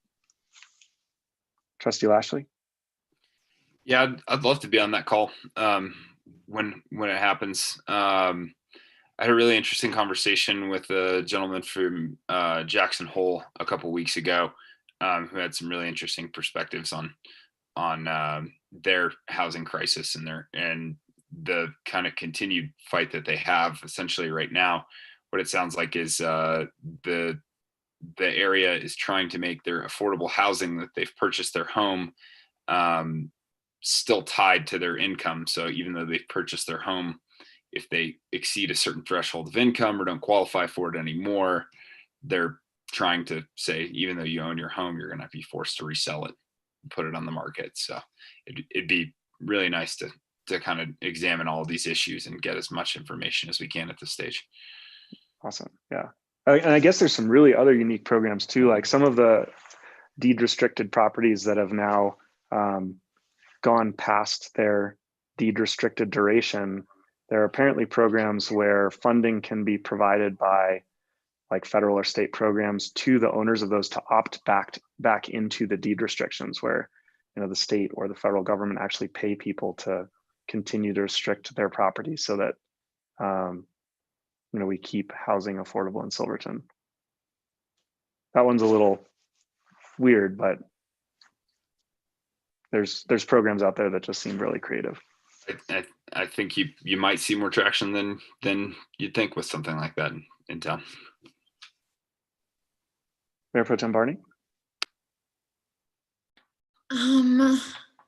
Gosh, I really hesitate to ask for another meeting, but I'm thinking of this one as way farther down on the timeline here, like springtime or something, where we kind of all do a bunch of homework on housing. And then Trustee Bierma brought it up earlier, and I just wanted to reiterate, it may have gotten lost because it was in the minutes conversation, but just to sort of come up with a strategic approach to how we address the housing project, because Trustee Barella's right. That Anvil project it was so involved, and it had so many layers, and I didn't follow every step of it, but even just as a citizen trying to follow what was going on, it was a lot.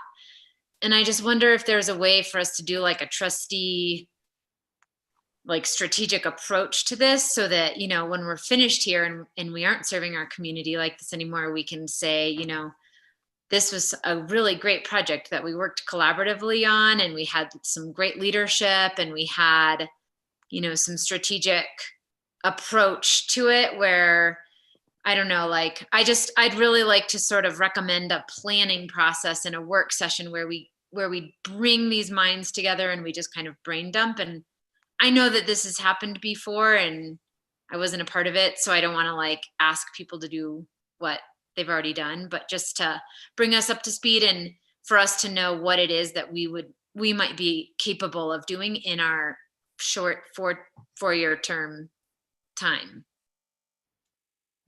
Trustee Bierman, just to interject, I think that this call would be a great first step in kind of getting informed, because like Willie will be on the call and able to provide context around Anvil, and Administrator Ryder will be on the call and be able to talk to Opportunity. Sorry, Trustee Bierman, I stole your moment. Oh, no worries. Thanks for bringing that up again, Sally, and thanks, Mayor Furman, for scheduling that meeting. I'll definitely do my best to join that.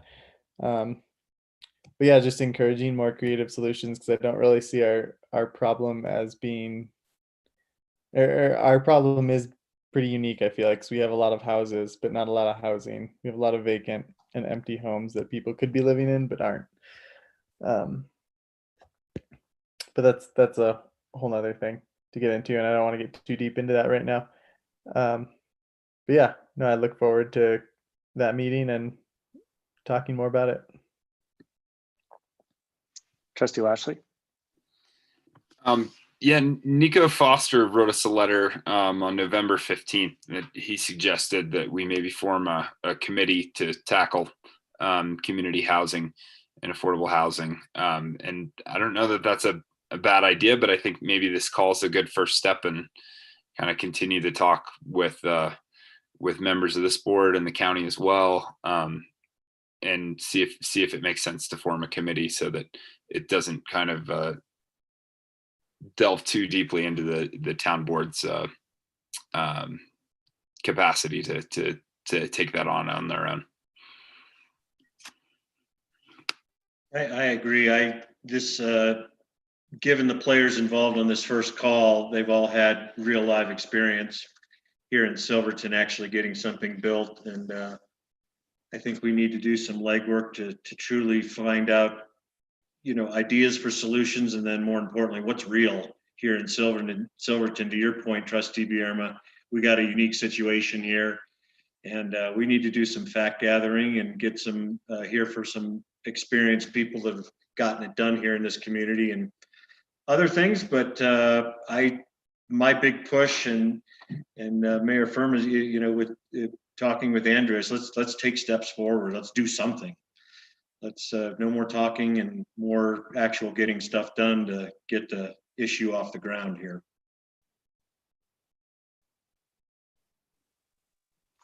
Awesome. Any other trustee updates or reports? Trustee Lashley? Yeah, just one quick one. When I was on the county meeting a couple weeks ago, Monique, I hope I don't butcher her last name, DeGiorgio, from Peak Health Initiative gave an update to the county, and she expressed that she'd like to give us another update for the town. I don't know if it's possible to schedule something in the next couple meetings with her.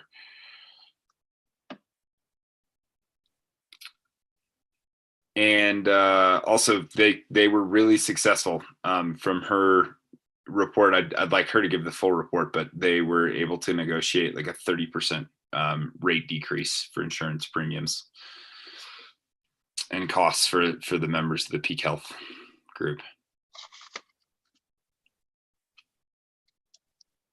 Yeah, I've been in contact with her. I feel like she'd said, look at the attached information and I'd like to do a presentation to the board, and I couldn't find the attached. Anyway, I'll follow up with her. We'll get that scheduled. I'll forward you the email that she sent to me.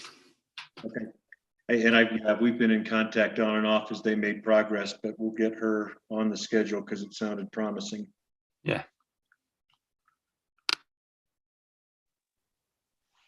All right. Anything else this evening before moving to public comment? Well, great. Thank you very much. A lot of ground covered, and it's not terribly late. At this time, we will now open the meeting up to public comment. If anyone would like to speak that is on Zoom, please click the raise hand button and we'll promote you to a panelist to be able to speak.